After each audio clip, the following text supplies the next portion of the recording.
اعوذ باللہ من الشیطان الرجیم بسم اللہ الرحمن الرحیم الحمد للہ رب العالمین والعاقبۃ لأہل التقوی والیقین والصلاة والسلام علی اشرف الانبیاء والمرسلین خاتم النبیین بالقاسم محمد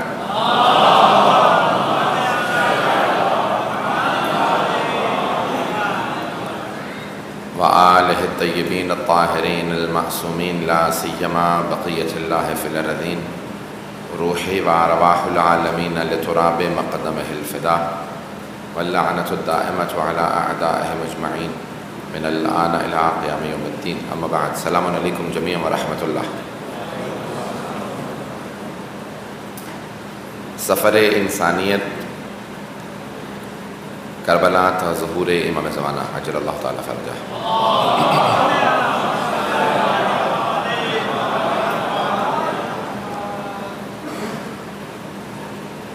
لفظ سفر جب استعمال ہوتا ہے تو ایک ابتدائے غایت ہوتی ہے اور ایک انتہائی غایت ہوتی ہے۔ سفر میں ایک سٹارٹنگ پوائنٹ ہوتا ہے اور ایک اینڈنگ پوائنٹ ہوتا ہے۔ موجودہ سیمینار کی ابتدا کربلا سے اور اس کی انتہا ظہور صاحب الزمان پہ۔ سفر مختلف طرح کے ہو سکتے ہیں۔ ایک تاریخ کا سفر ہے جسے سفر زمانی کہا جاتا ہے، the journey in time. Karbala کو 1350 برس ہو چکے ہیں، ایک طولانی سفر ہے۔ اور ایک سفر فکری سفر ہوتا ہے۔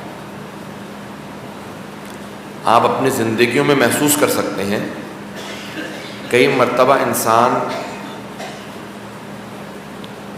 20 سال کی عمر سے 30 سال کی عمر میں آ جاتا ہے، اس نے زمانی سفر طے کیا ہوتا ہے 10 برس کا، لیکن فکری سفر نہیں ہوا ہوتا اس دوران۔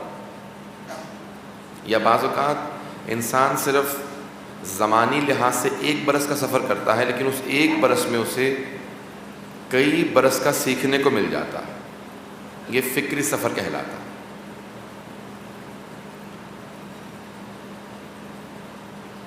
سیر اور سفر، سیر کرنا اور سفر کرنا دو مختلف مفہوم ہیں۔ سیر جگہ کی ہوتی ہے، سفر وقت کا ہوتا ہے۔ انسان کی زندگی میں دونوں چیزیں بہت اہم ہیں۔ اللہ نے کہا ہے سیرو فی الارض، زمین کی سیر کرو۔ کچھ نے کہا یعنی اس کا مفہوم یہ ہے کہ انسان سیاحت کرے، زمین کو دیکھے۔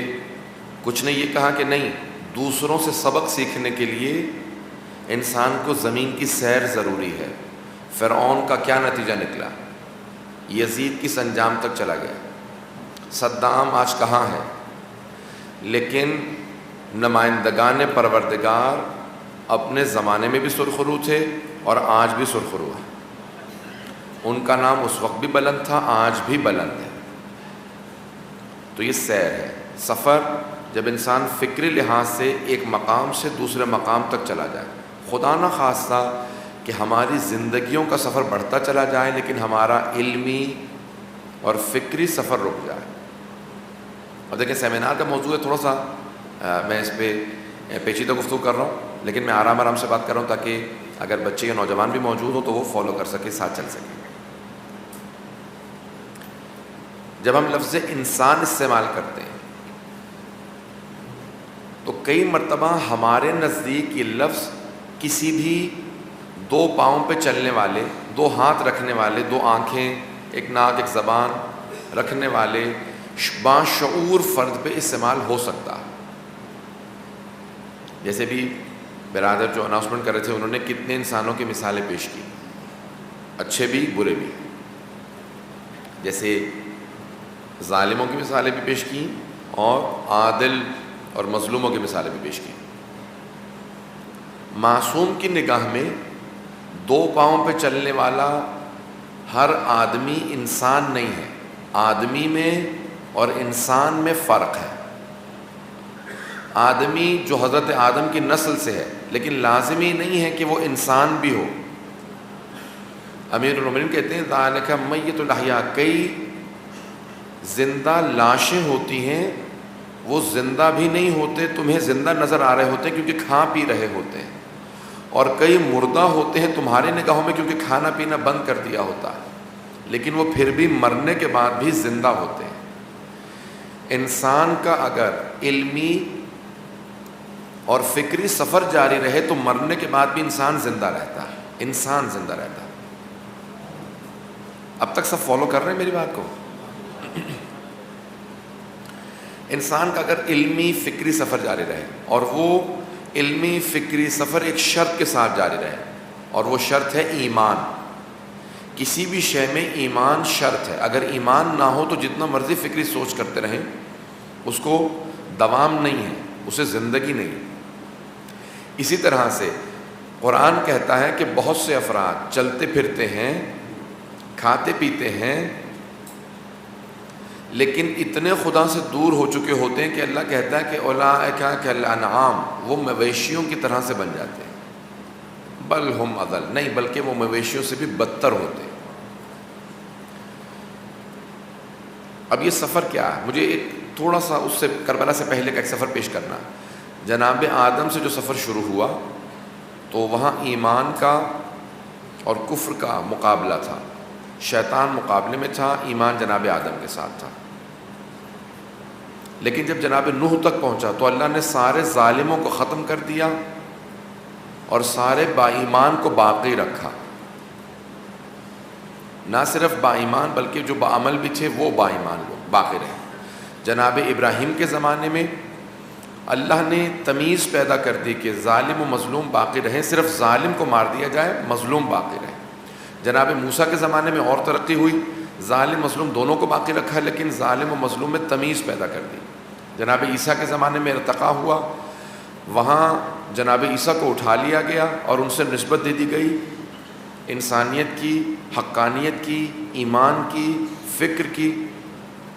لیکن کمال جناب ختم مرتبت کے زمانے میں آتا ہے. الیوم اکملت لکم دینکم واتممت علیکم نعمتی. وہ انسانیت کی آخری حد ہے جہاں انسان تمام دوسری مخلوقات کے ساتھ بما ہوا انسان کی حیثیت سے باقی رہتا ہے، لیکن اللہ نے تمام انسانوں میں اس سوچ کو پیدا کیا کہ اب باقی رہنے کے ساتھ ساتھ خود تمیز پیدا کرو کہ اللہ اگر نہ بھی بتائے تو خود پہچانو کون حق پہ ہے اور کون باطل ہے.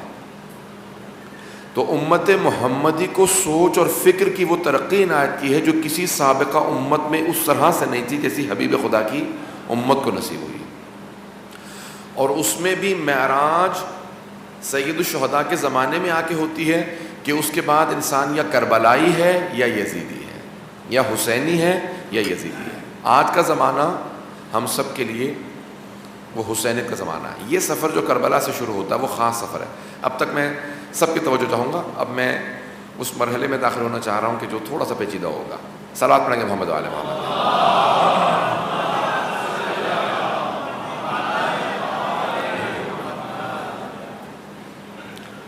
سفر ہمارا کربلا سے شروع ہوتا ہے، اور کربلا کے بعد واضح طور پہ دنیا صرف دو حصوں میں تقسیم ہو گئی ہے،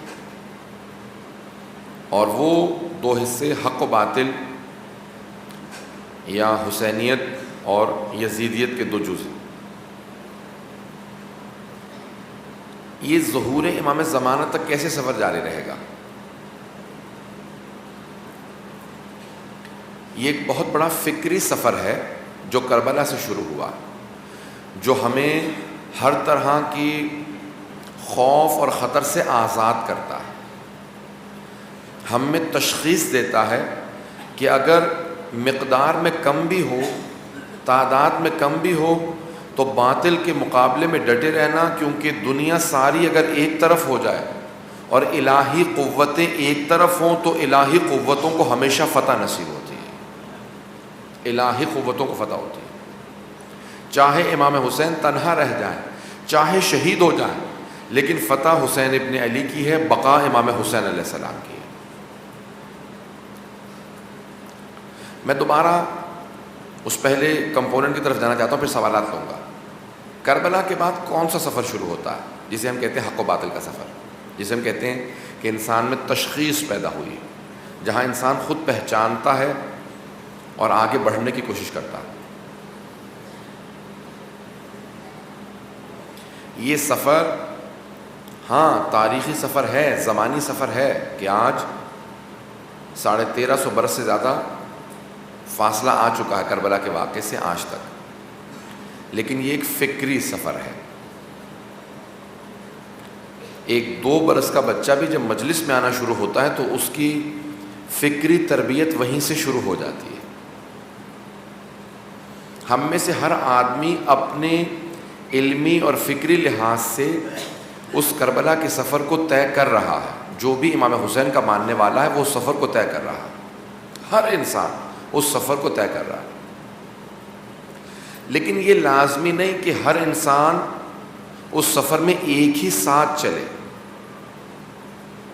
ہر انسان اپنے الگ الگ اس لین میں یا اس الگ الگ پیراہے میں چلے گا، سفر سب کا ایک ہے۔ جیسے ابھی نجف سے کربلا کا لوگ سفر کر رہے تھے، کسی نے 12 تاریخ کو سفر شروع کیا، کسی نے 13 کو، کسی نے 14 کو، کسی نے 15 کو۔ سفر الگ الگ تاریخوں میں تھے لیکن سب کا سفر ایک تھا۔ کسی نے تیز رفتاری سے سفر شروع کیا، کسی نے آہستہ سفر شروع کیا۔ ہم سب وہی ایک سفر کر رہے ہیں، سفر سب کا ایک ہے، لیکن ہم سب کی اس سفر کے اندر رفتار مختلف ہے، انداز مختلف ہے، سوچ اور فکر مختلف ہے۔ مجھے اپنی فکر دوسروں پہ تحمیل کرنے کا حق نہیں ہے۔ کئی افراد سیاسی لحاظ سے بھی بہت ترقی کر رہے ہوتے ہیں، کئی اجتماعی حوالے سے۔ اب کسی کو یہ حق نہیں کہ وہ دوسرے کو کہے کہ کیونکہ تم میرے انداز سے سفر نہیں کر رہے ہو، تمہارا سفر وہ سفر نہیں ہے جو میں سفر کر رہا ہوں۔ سفر سب کا وہی ہے، لیکن انسان اپنے علمی ارتقاء اور فکری بلندی کے لحاظ سے الگ الگ راہوں سے چلتا ہوا امام حسین ہی کے راستے پہ چل رہا ہے۔ میں ایک حدیث پیش کروں گا، جناب امیر المؤمنین علی بن ابی طالب علیہ السلام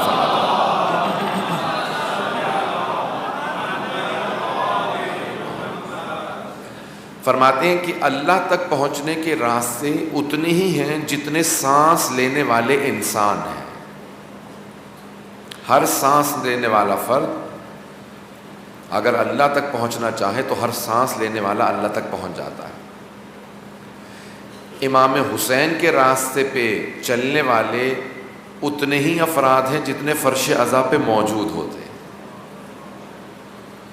ہر فرش عزا پہ آنے والا، چاہے وہ شیعہ ہو چاہے شیعہ نہ ہو، وہ امام حسین کے راستے پہ چل رہا ہے۔ حتیٰ اگر کوئی عیسائی یا ہندو بھی آ جاتا ہے تو وہ امام حسین کے راستے پہ چل رہا ہے۔ اب وہ کہاں تک پہنچ پاتا ہے، امام حسین اس کو کس طرح سے اپنی طرف لے کے آتے ہیں، یہ اس کی اپنی لیاقت بھی ہے اور امام حسین کی عظمت بھی ہے۔ لیکن وہ سفر سب کا جاری ہے۔ کسی کو حقیر نہ سمجھیں اس فرش عزا پہ، کسی کو اپنے سے کمتر نہ سمجھیں۔ کئی مرتبہ ان افراد کا سفر ہم سے زیادہ اچھا ہوتا ہے۔ امام زمانہ عجل اللہ تعالی فرجہ ہے،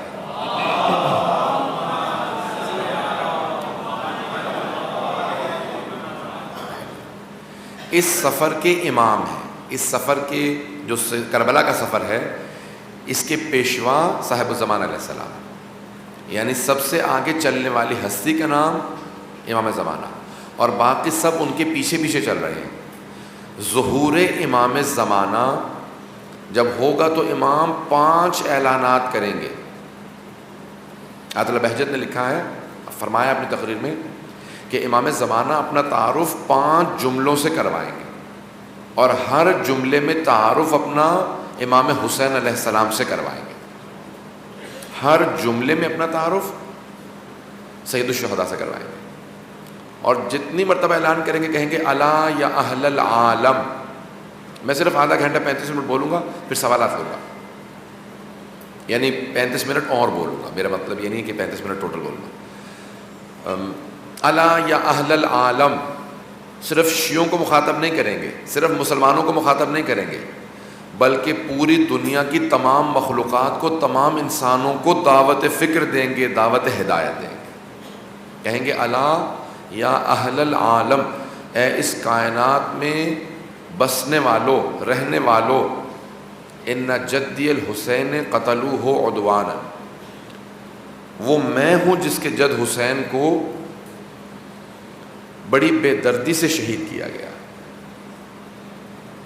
کربلا کا سفر امام زمانہ تک اس لیے طے کرنا ضروری ہے کہ دنیا کا کوئی ایسا فرد نہیں ہوگا جو امام حسین کو جانتا نہ ہو۔ حدیث میں ہے کہ ہر انسان امام زمانہ کو، ہر امام حسین کو جانتا ہوگا، اور امام زمانہ اپنا تعارف اسی لیے امام حسین کے ذریعے کروائیں گے۔ اس سفر میں سب سے پہلی چیز یہ ضروری ہے کہ انسان کبھی بھی ظلم نہ کرے، ظالم نہ بنے۔ سفر کربلا کی بنیادی شرط ہے ظلم سے دوری، ظالم سے اجتناب۔ اب میں وہ تمام شرائط پیش کروں گا جو سفر کربلا میں ضروری ہے۔ پہلی شرط ظلم سے دوری۔ وہ آدمی سفر طے ہی نہیں کر سکتا، وہ راستے ہی میں گر جائے گا جو ظالم ہو۔ امام حسین کے راستے پہ چلنے والا ظلم سے بہت دور ہوگا، یا خود مظلوم ہوگا یا اس قوم سے ہوگا جو مظلوم قوم ہے۔ ظالم اس سفر میں نہیں چل سکتا۔ ظلم کی اقسام ہیں، میں جلدی صرف 3 اقسام پیش کروں گا ظلم کی، اور ان 3 اقسام میں پھر آگے بہت اقسام ہیں۔ پہلی ہے، جو پہلا ظلم ہے وہ ہے عقیدے کا ظلم۔ عقیدے کا ظلم، قرآن میں آیت ہے کہ حضرت لقمان اپنے بیٹے سے کہتے ہیں یا بنی لا تشرک باللہ ان الشرک لظلم عظیم، بیٹا شرک مت کرنا، شرک کرنا اللہ پہ ظلم ہے، شرک کرنا اللہ پہ ظلم ہے، کیونکہ وہ خالق جس کا کوئی بھی شریک نہیں ہے تم اس کا شریک بنا رہے ہو۔ تو پہلا ظلم عقیدے کا ظلم ہے، جیسے رسول خدا کو نہ ماننا، جیسے اہل بیت کو نہ ماننا، یہ ان پہ ظلم ہے۔ رسول خدا پہ ظلم ہے کہ کوئی رسول خدا کو نہ مانے۔ اہل بیت کو نہ ماننا اہل بیت پہ ظلم ہے، ان کی عظمت کو نہ ماننا، ان کی ولایت کو نہ ماننا، ان کی عصمت کو نہ ماننا۔ اب تک ہیں لوگ میرے ساتھ؟ تو ظلم پہلا عقیدے کا ظلم۔ دوسرا ظلم اپنے نفس پہ ظلم ہے، اپنے ہی نفس پہ ظلم۔ دوسری قسم ظلم کی، نفس پہ ظلم کیا ہے؟ گناہ کرنا نفس پہ ظلم ہے۔ انسان جو گناہ کرتا ہے وہ مادی ہوتا ہے، یہ جسم آپ کا نہیں ہے، یہ اللہ کی امانت ہے۔ اب گناہ کر کے اس جسم کو آلودہ نہ کریں، کمزور نہ کریں، کیونکہ یہ آپ کا نہیں ہے، یہ اللہ کی امانت ہے۔ اس کی تفصیل میں نہیں جاؤں گا۔ تیسرا ظلم خلق خدا پہ ہے، مخلوقات پہ ہے۔ کسی بھی انسان پہ، کسی جانور پہ، انوائرمنٹ پہ، پودوں پہ ظلم کرنا، درختوں کو آگ لگا دینا، یہ سب ظلم کی اقسام میں آتے ہیں۔ حتیٰ کسی کو غیظ و غضب کی نگاہ سے دیکھنا، اس پہ ظلم ہے۔ میں کسی پہ ہاتھ نہیں اٹھا رہا، زبان سے گالی نہیں دے رہا، توہین نہیں کر رہا، اس کی حد کی حرمت نہیں کر رہا، لیکن اگر اس کو غضب سے دیکھتا ہوں تو یہ بھی ظلم ہے، کیونکہ انسان ہمیشہ اپنے سے کمزور کو غضب کی نگاہ سے دیکھتا ہے۔ جتنا ظلم سے دور ہوتے چلے جائیں گے اتنا امام حسین سے قریب ہوتے چلے جائیں گے، اتنی ہی آپ کی اس سفر کربلا کی رفتار بڑھتی چلی جائے گی، کیونکہ اسے روکنے والی اشیاء نہیں ہے۔ غور سے اس مثال کو سنیے گا۔ آپ نے دیکھا جنگی جہازوں کو روکنے کے لیے کئی مضبوط طرح کے پیراشوٹ وغیرہ باندھے جاتے ہیں، جب وہ اترتا ہے تو بہت زیادہ اس میں سے، تاکہ اتنا فشار ہو کہ وہ جہاز اس تمام وزن کے ساتھ رک جائے۔ لیکن اگر اسے اڑانا ہو تو پھر تمام چیزوں کو دور کر دیا جاتا ہے تاکہ رفتار سے آگے بڑھ سکے۔ اگر آپ نے مختلف ظلم اپنے جسم سے باندھ رکھے ہوں تو آپ کی رفتار کم ہو جائے گی، جتنا وزن اتارتے چلے جائیں گے اتنی رفتار تیز ہوگی۔ کربلا کے سفر میں سب سے پہلی شرط ہے ظلم سے دوری، یہ پہلی شرط ہے۔ دوسری شرط کربلا کے سفر میں کامیابی کی دوسری شرط، یہ پہلی شرط سے شاید زیادہ اہم ہو لیکن دوسری شرط ہے، اور وہ ہے صبر۔ کربلا کے سفر میں صبر کی بے انتہا ضرورت ہے۔ بے صبرہ انسان کربلا کا سفر نہیں کر سکتا، کیونکہ امام حسین صابروں کے امام ہیں۔ کربلا میں شہید ہونے والے تمام شہداء صابروں کے لیے نمونہ عمل ہے۔ امیر المؤمنین علی بن ابی طالب علیہ السلام فرماتے ہیں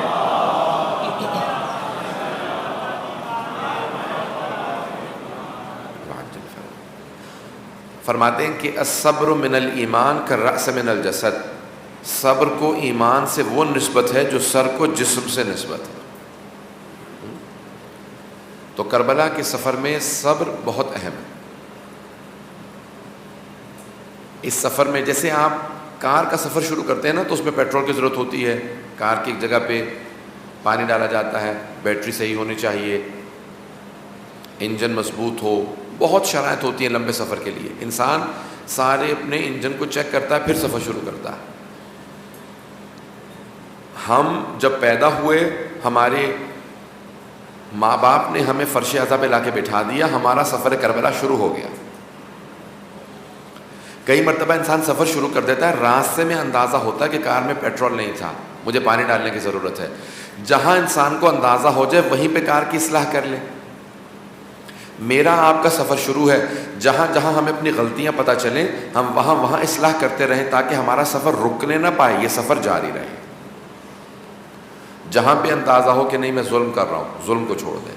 جہاں پہ دیکھیں میرے ہاں صبر کی کمی ہے، صبر کو مضبوطی سے اس کا دامن تھام۔ صبر بہت اہم ہے، اب اس کی تفصیل میں نہیں جاؤں گا، مجھے کچھ نتائج دینے آخر میں۔ تیسری شرط سفر کربلا کی، جس کو اپنی زندگیوں کے اندر بہت زیادہ اپنانا ضروری ہے، وہ ہے ہمیشہ علمی ترقی انسان میں ہوتی رہے۔ کبھی اپنے آپ سے راضی اور خوش نہ ہو کے بیٹھ جائے میں بہت قابل ہو گیا، میں نے بہت پڑھ لیا۔ جو آدمی یہ سوچنے لگے کہ میں بہت قابل ہوں، اس کا سفر رک جاتا ہے، وہ جمود کا شکار ہو جاتا ہے۔ یہ سفر جاری تب رہتا ہے جب انسان مسلسل اپنے علم کی آبیاری کرتا رہے، اپنے علم میں اضافہ کرتا رہے۔ اور ہمارے پاس سب سے بڑا میڈیم موجود ہے، وہ ہے منبر حسین ابن علی علیہ السلام، جو ہماری اس ترقی کے سفر میں بے انتہا معاونت کرتا ہے، مدد کرتا ہے، کہ حتیٰ ہمارے بچے جو تحقیق نہیں کر سکتے وہ بے انتہا بڑے بڑے محققین کی تحقیق کو سننے کے بعد اس سفر کو بہت تیزی سے طے کرتے ہیں۔ تو اس سفر میں علم بہت ضروری ہے۔ چوتھی جو چیز بہت ضروری ہے وہ ہے عمل۔ کربلا بے عملی سے انسان طے نہیں کر سکتا، اس سفر کے اندر عمل بہت ضروری ہے۔ بے عمل انسان کربلا کے سفر کو طے نہیں کر پائے گا، باعمل بننا بہت ضروری ہوگا۔ سورہ عصر سب کے ذہنوں میں رہے، بسم اللہ الرحمن الرحیم، والعصر ان الانسان لفی خسر۔ اللہ کہتا ہے سارے انسان خسارے میں ہیں، اور آپ نے اپنے سیمینار کا عنوان رکھا ہے سفر انسانیت۔ اللہ کہہ رہا ہے سارے انسان خسارے میں ہیں سوائے 4 گروہوں کے، الا الذین آمنوا وعملوا الصالحات، جو ایمان لائے وہ، دوسرا کون؟ جو عمل صالح بجا لاتے رہے۔ تو یہ 4 گروہ نہیں ہیں، ایک ہی گروہ کی 4 صفات بیان کی ہیں کہ انسانوں میں وہ کامیاب ہے جن میں یہ 4 صفات ہو۔ پہلے ایمان، دوسرا عمل صالح، وتواصوا بالحق وتواصوا بالصبر، جو حق کی وصیت کرتے ہوں ایک دوسرے کو، یعنی وہی ایمان کی وصیت کرتے ہوں، وتواصوا بالصبر، اور صبر کی وصیت کرتے ہوں یعنی عمل صالح کی وصیت کرتے ہوں۔ یہ آپ کو چاروں چیزیں اگر ایک جگہ دیکھنی ہو تو کربلا میں نظر آئیں گی۔ امام حسین کے سارے ساتھی ایمان رکھتے تھے، عمل صالح بجا لا رہے تھے، ایک دوسرے کو حق کی وصیت کر رہے تھے، ایک دوسرے کو صبر کی وصیت کر رہے تھے۔ سفر کربلا میں سورہ عصر بہت ضروری ہے. اسی لیے آج تک علماء فیصلہ ہی نہیں کر سکے یہ اللہ نے کون سی عصر کی قسم کھائی ہے. عصر عاشور ہے، عصر ظہور امام زمانہ ہے، عصر کی نماز ہے، ہمارے موجودہ عصر کا دور ہے، یا وقت کی قسم ہے جو کسی کا ساتھ نہیں دیتا. مجھے اس سے بحث نہیں. لیکن عصر عاشور میں وہ چاروں صفات امام حسین کا ساتھ دینے والوں میں بے اتم درجہ موجود تھی، بے درجہ اتم موجود تھی. تو چوتھی صفت عمل صالح. اور آخری جو شرط ہے وہ ہے خود غرضی سے دوری. خود غرض آدمی کربلا کے سفر کو طے نہیں کر پائے گا. خود غرض کہتے ہیں سیلفش کو، جو آدمی صرف اپنا سوچتا ہو. امام حسین نے اتنی بڑی قربانی پیش کی ہے انسانیت کی خاطر. امام حسین کو کوئی نقصان نہیں تھا، وہ مدینے میں بیٹھے رہتے کچھ نہ ہوتا، لیکن انہوں نے کہا کہ نہیں، میں تمام انسانیت کو بچانا چاہتا ہوں. انسانیت کے بچانے کے لیے مجھے جان دینی پڑے گی. اگر آج انسانیت باقی ہے تو امام حسین کے صدقے میں باقی ہے. اس سفر کے نتائج کیا ہوں گے؟ میں نتائج پہ تھوڑی سی بحث کروں گا، اگر تھوڑی سی دیر چلوں گا اس کے بعد پھر میں سوالات دوں گا. نتائج کیا حاصل ہو سکتے ہیں جب انسان سفر کرتا ہے؟ میں نے کہا نا، ابتدائی غایت ہوتی ہے، انتہائی غایت. سفر کہیں سے شروع ہوتا اور کہیں پہ ختم ہوتا. میں لندن سے چلا کراچی آیا، وہ ابتدا تھی، یہ انتہا میرے لیے. مجھے یہاں آنا تھا. کربلا سے ظہور تک جانا ہے. کچھ لوگوں کا ہدف صرف کربلا تھا. ظہور امام زمانہ بغیر کربلا کے حاصل ہو ہی نہیں سکتا. ظہور میں امام کا ساتھ دینے والے وہی ہوں گے جو کربلائی ہیں. یعنی اگر کربلا میں ہوتے وہ امام حسین کا ساتھ دیتے، اگر آج ہیں تو امام زمانہ کا ساتھ دیں گے. اگر میں اس مفہوم کو پہنچا پاؤں. جب ہم زیارت پڑھتے ہیں نا، کہتے ہیں یا لیتنی کنت معک، اے کاش میں آپ کے ساتھ ہوتا تو کیا کرتا؟ میں آپ پہ جان قربان کر دیتا. اب میں نہیں تھا تو کیا کروں گا؟ تو پھر آج میرے زمانے کے اگر حسین نے ظہور کیا تو میں ان پہ اپنی جان قربان کر دوں گا. یہ سفر تب مکمل ہوگا جب میں وہی جذبہ رکھتا ہوں جو شہداء کربلا کا جذبہ تھا. وہ درجہ مقام حاصل نہیں ہو سکتا. میں سب کی توجہ چاہوں گا اس آخری مرحلے کے لیے. امام حسین جب چلے تو 72 ساتھ دینے والے تھے. امام زمانہ جب ظہور کریں گے تو 313 اصحاب خاص ہوں گے، لیکن امام کے ماننے والے لاکھوں کروڑوں کی تعداد میں ہوں گے. اس کا مطلب ہے انسانیت صرف زمانی سفر نہیں کر رہی ہوگی، بلکہ فکری ایمانی سفر طے کر کے کربلا کے بعد کربلائی بن چکی ہوگی. تبھی تو امام زمانہ کا ساتھ دے گی انسانیت. ہاں، مقابلے میں بھی بہت لوگ آئیں گے، زیادہ تر لوگ مخالف ہوں گے، مقابلے میں ہوں گے، لیکن ساتھ دینے والے کم نہیں ہوں گے. اتنی کثیر تعداد میں ہوں گے کہ تعداد بتائی جاتی ہے کہ لاکھوں کے حساب سے شہید ہوں گے، پھر بھی لاکھوں کے حساب سے باقی رہیں گے. اتنی کثیر تعداد ہوگی کہ امام زمانہ جب ظہور کریں گے تو ماننے والے فکری لحاظ سے اتنے بلند ہو چکے ہوں گے کہ اگر انہیں دوبارہ کربلا لے جایا جائے تو وہ کربلا میں اپنی جان قربان کر دیں گے. یعنی ہم سب کو کربلائی بننا ہے. امام زمانی بننے کے لیے کربلائی بننا ضروری ہے. بس یہ ایک جملہ اگر آج کے سیمینار کا سب بچے یاد رکھیں تو آج کا سیمینار کا نچوڑ یہی ہے. امام زمانی بننے کے لیے کربلائی بننا بہت ضروری ہے. انسان حقیقتاً 12ویں امام کا پیروکار نہیں بن سکتا اگر وہ کربلائی نہ ہو. کربلائی سے مراد کیا ہے؟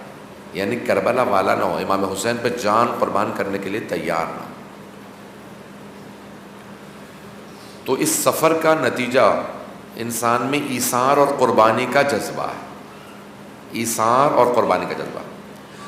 آپ اگر دیکھنا چاہتے ہیں کہ آپ میں اظہار و قربانی کا جذبہ ہے تو انسان کھانے سے لے کے جان قربان کرنے تک تمام چیزوں میں دیکھتا چلا جائے مجھ میں کتنا جذبہ پایا جاتا ہے، میں اپنا کتنا وقت دے سکتا ہوں، کتنی اشیاء قربان کر سکتا ہوں۔ جتنا آپ میں اظہار و قربانی کا جذبہ زیادہ ہوگا اتنا ہی آپ اس سفر کے اندر آگے بڑھیں گے اور اتنا ہی صاحب الزمان سے زیادہ قریب ہو۔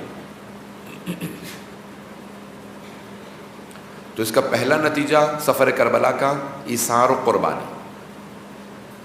اگر انسان نے وہ تمام شرائط پیدا اپنے اندر کی، ظلم سے دوری اختیار کی، صبر، تمام چیزوں کو اپنے اندر پیدا کرے، تو پہلا جو جذبہ آئے گا، پہلا نتیجہ جو انسان کو اخذ ہوگا، حاصل ہوگا، وہ ہے اظہار و قربانی۔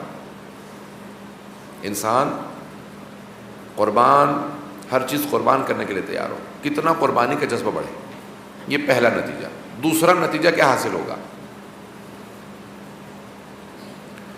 انسان کو اللہ کے ساتھ وقت گزارنے میں لذت محسوس ہونے لگے گی، عبادت بوجھ نہیں لگے گی، اسے سخت محسوس نہیں ہوگا فجر کے وقت اٹھنا، اسے لذت محسوس ہوگی۔ امام زین العابدین علیہ الصلوۃ والسلام کی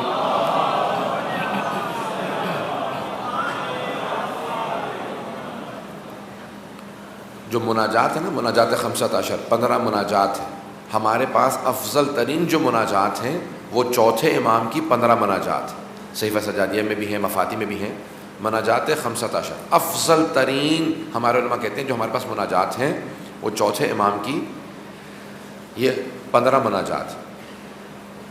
ان میں سے ایک مناجات میں امام فرماتے ہیں کہ پروردگارا، تیرے وہ بندے جو تیری عبادت میں لذت محسوس کرتے ہیں، جس سے انسان کو محبت ہو، ماں باپ سے محبت ہوتی ہے، اولاد سے محبت ہوتی ہے، بیوی بچوں سے محبت ہوتی ہے، بہن بھائیوں سے، تو انسان چاہتا ہے جتنا میرا ان کے ساتھ زیادہ وقت گزرے اتنی ہی لذت محسوس کرتا ہے۔ ان سب اشیاء سے زیادہ آپ کو خالق کے ساتھ وقت گزارنے میں لذت محسوس ہونی چاہیے۔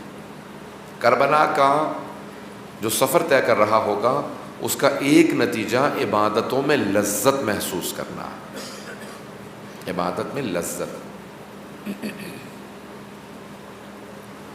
تیسرا نتیجہ، پہلا اثار و قربانی، دوسرا عبادت میں لذت، انسان کو لطف آنے لگتا ہے، عبادت میں طبیعت بوجھل محسوس نہیں ہوتی بلکہ لطف آئے گا۔ جب تک آپ کو لذت محسوس نہ ہو عبادت بڑھاتے چلے جائیں۔ تیسرا نتیجہ کیا ہے انسان کو؟ اگر انسان کربلا کے سفر کو طے کرنا شروع کرے تو وہ دوسروں کے درد کو محسوس ضرور کرے گا۔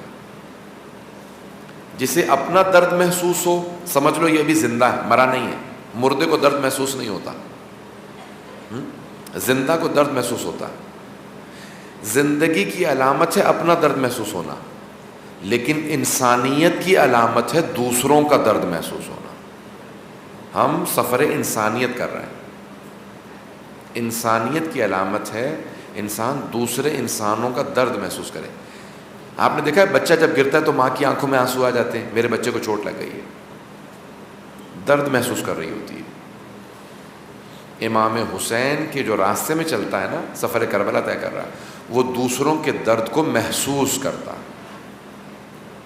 جب انسان کسی بزرگ کو دیکھتا ہے کہ وہ اب کمزوری کا شکار ہے، نکاہت کا شکار ہے، لاغر ہو چکا ہے، اسے وہ تکلیف محسوس ہونی چاہیے۔ اگر نہیں ہو رہی تو پھر اس کا مطلب ہے سفر کربلا کے نتائج آنا شروع نہیں ہوئے۔ دوسروں کی تکلیف محسوس ہونی چاہیے، دوسروں کے درد کو محسوس کرنا شروع کریں۔ اگر کسی کو فاقے سے دیکھیں، کبھی تصویر دیکھیں نا کہ افریقہ میں کوئی بچہ بھوک سے مر رہا، آپ کو فوراً تکلیف ہونی چاہیے۔ اگر دوسروں کا درد محسوس نہ کریں، حتیٰ اگر ایک جانور کو لنگڑاتا دیکھیں، ایک پرندے کا پر ٹوٹا دیکھیں تو آپ کو درد محسوس ہونا چاہیے۔ امام حسین جانوروں اور پرندوں تک کے درد کو محسوس کرنا سکھاتے ہیں، درد محسوس کرنا سکھاتے ہیں۔ دوسروں کی تکلیف پہ کبھی ہنسے نہیں، خوش مت ہو، دوسروں کی تکلیف کو اپنی تکلیف نہ بھی سمجھے تو کم از کم تکلیف محسوس ضرور کرے دوسروں کے. یہ کربلا کے سفر کا نتیجہ، میں تلخ و سخت باتیں کہہ رہا ہوں لیکن جو نتائج جن نتائج پہ پہنچا ہوں وہ آپ کے سامنے پیش کر رہا ہوں. جو بھی کربلائی ہوگا وہ دوسروں کی تکلیف کو ضرور محسوس کرے گا. جو دوسروں کی تکلیف کو محسوس کرے گا تو کیا وہ اپنوں کی تکلیف کو محسوس نہیں کرے گا؟ ماں باپ کی تکلیف کو محسوس نہیں کرے گا؟ اپنے بزرگوں کی تکلیف کو محسوس نہیں کرے گا؟ میں نے 5 آپ کے سامنے شرائط پیش کی ہیں، 5 نتائج پیش کروں گا. 3 نتیجے پیش کر چکا ہوں، 2 اور نتیجے سن لیجیے. جب آپ سفر کربلا میں ہیں، امام حسین کے راستے پہ چل رہے ہیں، تو انسان میں دوسروں کو ہدایت دینے کا جذبہ ضرور حاصل ہوگا. دوسروں کو ہدایت دینے کا جذبہ.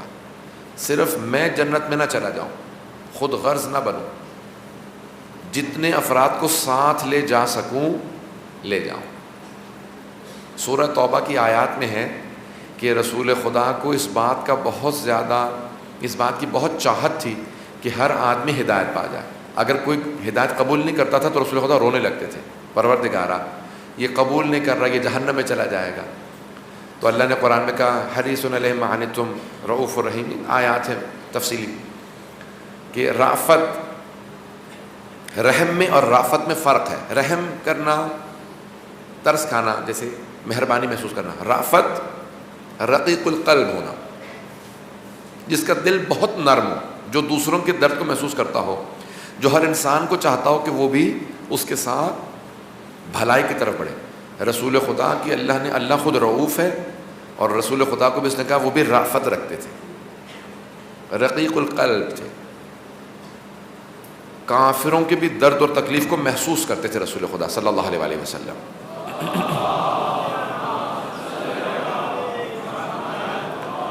بس 5 منٹ اور، پھر آپ سوالات کر سکتے ہیں. رسول خدا رافت. ہر انسان جو کربلا کے سفر میں وہ چاہے گا اور لوگ سفر میں شریک ہوں، میرے ساتھ ساتھ ہدایت یافتہ بنیں، لوگ آگے بڑھیں. لیکن لوگوں پہ مسلط مت ہو، زبردستی بات کو منوانے کی کوشش مت کریں.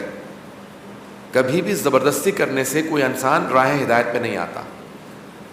وما علینا الا البلاغ. اللہ نے قرآن میں ذکر کیا ہے کہ سارے انبیاء کہتے تھے ہمارے اوپر واجب صرف یہ ہے کہ ہم اللہ کا پیغام پہنچا دیں، منوانا ہمارا کام نہیں ہے، صرف پہنچانا ہمارا کام ہے.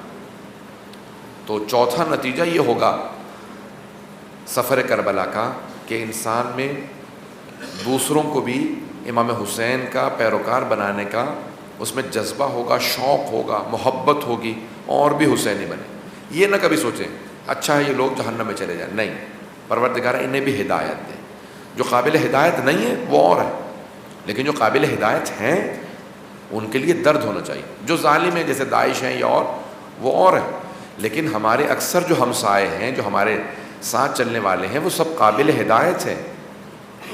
اس لیے انسان کے دل میں محبت ہونی چاہیے کہ انہیں بھی وہ پیغام نصیب ہو، ہدایت نصیب ہو. 5واں اور آخری نتیجہ سوچ سکتے ہیں، آپ خود بھی سوچئے کہ کیا کیا نتائج ہو سکتے ہیں کربلائی بننے کے. امام حسین کا اگر کوئی سفر طے کر رہا ہو، 5واں نتیجہ یہ ہوگا کہ اس میں استقامت ہوگی، ہار نہیں مانے گا. یہ نہیں ہو سکتا کہ کربلا کا سفر کرنے والا اگر دشواریاں دیکھے، سختیاں دیکھے تو ہار مان لے. کربلا کے سفر کا نتیجہ یہ ہوگا کہ انسان استقامت رکھتا ہوگا، اسٹیڈ فاسٹ ہوگا، مضبوط ہوگا، مسلسل سفر طے کرتا رہے گا. گر جائے گا پھر اٹھے گا، پھر چلے گا، پھر گرے گا پھر اٹھے گا، کبھی ہار نہیں مانے گا. اسے امام حسین تک پہنچنا ہے، پہنچ ہی کے رہے گا. کربلا کا نتیجہ یہ ہے، انسان ہار نہیں مانتا.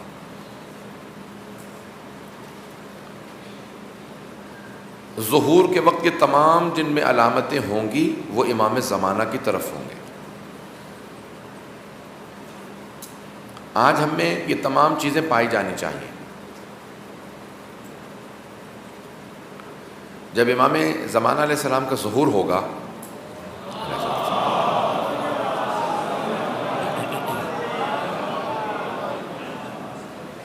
اب یہ خود ایک موضوع ہے جس میں کافی وقت چاہیے، میں صرف جلدی جلدی اشارہ کروں گا۔ اس وقت دنیا میں ظلم و جور بہت بڑھ چکا ہوگا، حدیث رسول خدا ہے۔ جب ظلم بڑھے گا تو اس کا مطلب ہے مظلوم بھی بہت زیادہ ہوں گے۔ امام فرماتے ہیں کن مظلومن ولا تکن ظالما، اگر کبھی اختیار ہونا ظالم بننے اور مظلوم بننے میں تو مظلوم پھر بھی بن جانا، ظالم کبھی نہ بننا، ظالم کبھی نہ بننا۔ تو آج کے اس دور میں ظالموں سے دوری اختیار کرنا بہت ضروری ہے، مظلوموں کا ساتھ دینا۔ جب ظہور ہوگا، ایک طرف ظلم و جور بڑھ رہا ہوگا، دوسری طرف کیا ہوگا؟ قتل و غارت بہت زیادہ بڑھ جائے گا، یہاں تک کہ اتنی بڑی بڑی جنگیں ہوں گی اور بیماریاں پھیلیں گی کہ 2/3 انسان ختم ہو جائیں گے ظہور سے پہلے، 2/3۔ حدیث رسول خدا ہے کہ دنیا کی آبادی 7 عدد تک پہنچ جائے گی، ہر 7 میں سے 5 لوگ مر جائیں گے، پھر میرا بیٹا ظہور کرے گا۔ یعنی اگر دنیا کی آبادی 7 ارب ہے جو اب ہو گئی ہے تو 5 ارب لوگ مارے جائیں گے، 2-2.5 ارب لوگ باقی رہیں گے، یعنی 70% لوگ ختم ہو جائیں گے۔ 33% لوگ مارے جائیں گے جنگوں میں اور باقی بیماریوں میں، اس کے بعد بیماریاں بہت پھیلیں گی۔ ابھی آپ نے امریکہ کا حال دیکھ لیا، جس کو دنیا کا سب سے مہذب معاشرہ کہا جاتا ہے، وہ سب سے غیر مہذب آدمی کو اپنا صدر بنانے میں کامیاب ہو جاتے ہیں۔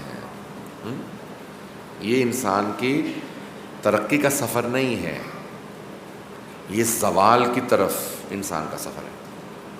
جو آدمی 21ویں صدی میں تعصب کی بات کرے، قتل کی بات کرے، میں مار دوں گا، میں نکال دوں گا، میں پابندیاں لگا دوں گا، ایسا آدمی جیت جائے کہاں؟ افریقہ کے جنگل میں نہیں، دنیا کے سب سے طاقتور ملک میں، دنیا کے سب سے ان کے اپنے دعوے کے حساب سے مہذب ملک میں ایسا آدمی جیت کے سامنے آ جائے اور لوگ اس کے ساتھ کھڑے ہو جائیں کہ ہم اس کا ساتھ دیں گے۔ یہ سفر دجالی سفر ہے، ایسے لوگ دجال کے منتظر ہیں جو ظلم بڑھا رہے ہیں۔ سفر کربلا امام مہدی تک پہنچاتا ہے جہاں تعصب نہیں ہوتا، تعصب سے پاک، نہ رنگ، نہ نسل، نہ زبان، کوئی تعصب نہ ہو۔ میں نے وعدہ کیا تھا کہ میں کوشش کروں گا ودن ٹائم ختم کروں تاکہ آپ لوگ زیادہ سے زیادہ سوالات کر سکیں۔ مجھ سے کہا گیا تھا کہ کوشش کریں 40-45 منٹ ضرور دیں تاکہ لوگ سوال کر سکیں۔ میں اس موضوع پہ بہت بول سکتا ہوں، اور لیکن چاہوں گا کہ میں اپنے مطالب پیش نہ کروں بلکہ سنوں کہ آپ لوگوں نے میرے اس میں سے کیا عرض کیا، کیا آپ پوچھنا چاہتے ہیں، میں آپ لوگوں کے سوالات کے جوابات پیش کروں گا۔ بر محمد و آل محمد صلوات۔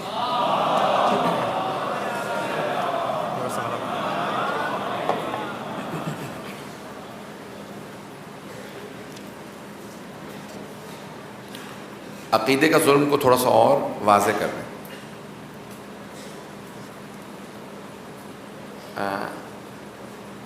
دیکھیں، عقائد میں ہم بہت سے بعض اوقات ظلم کر جاتے ہیں، ہمیں خود بھی احساس نہیں ہو رہا ہوتا۔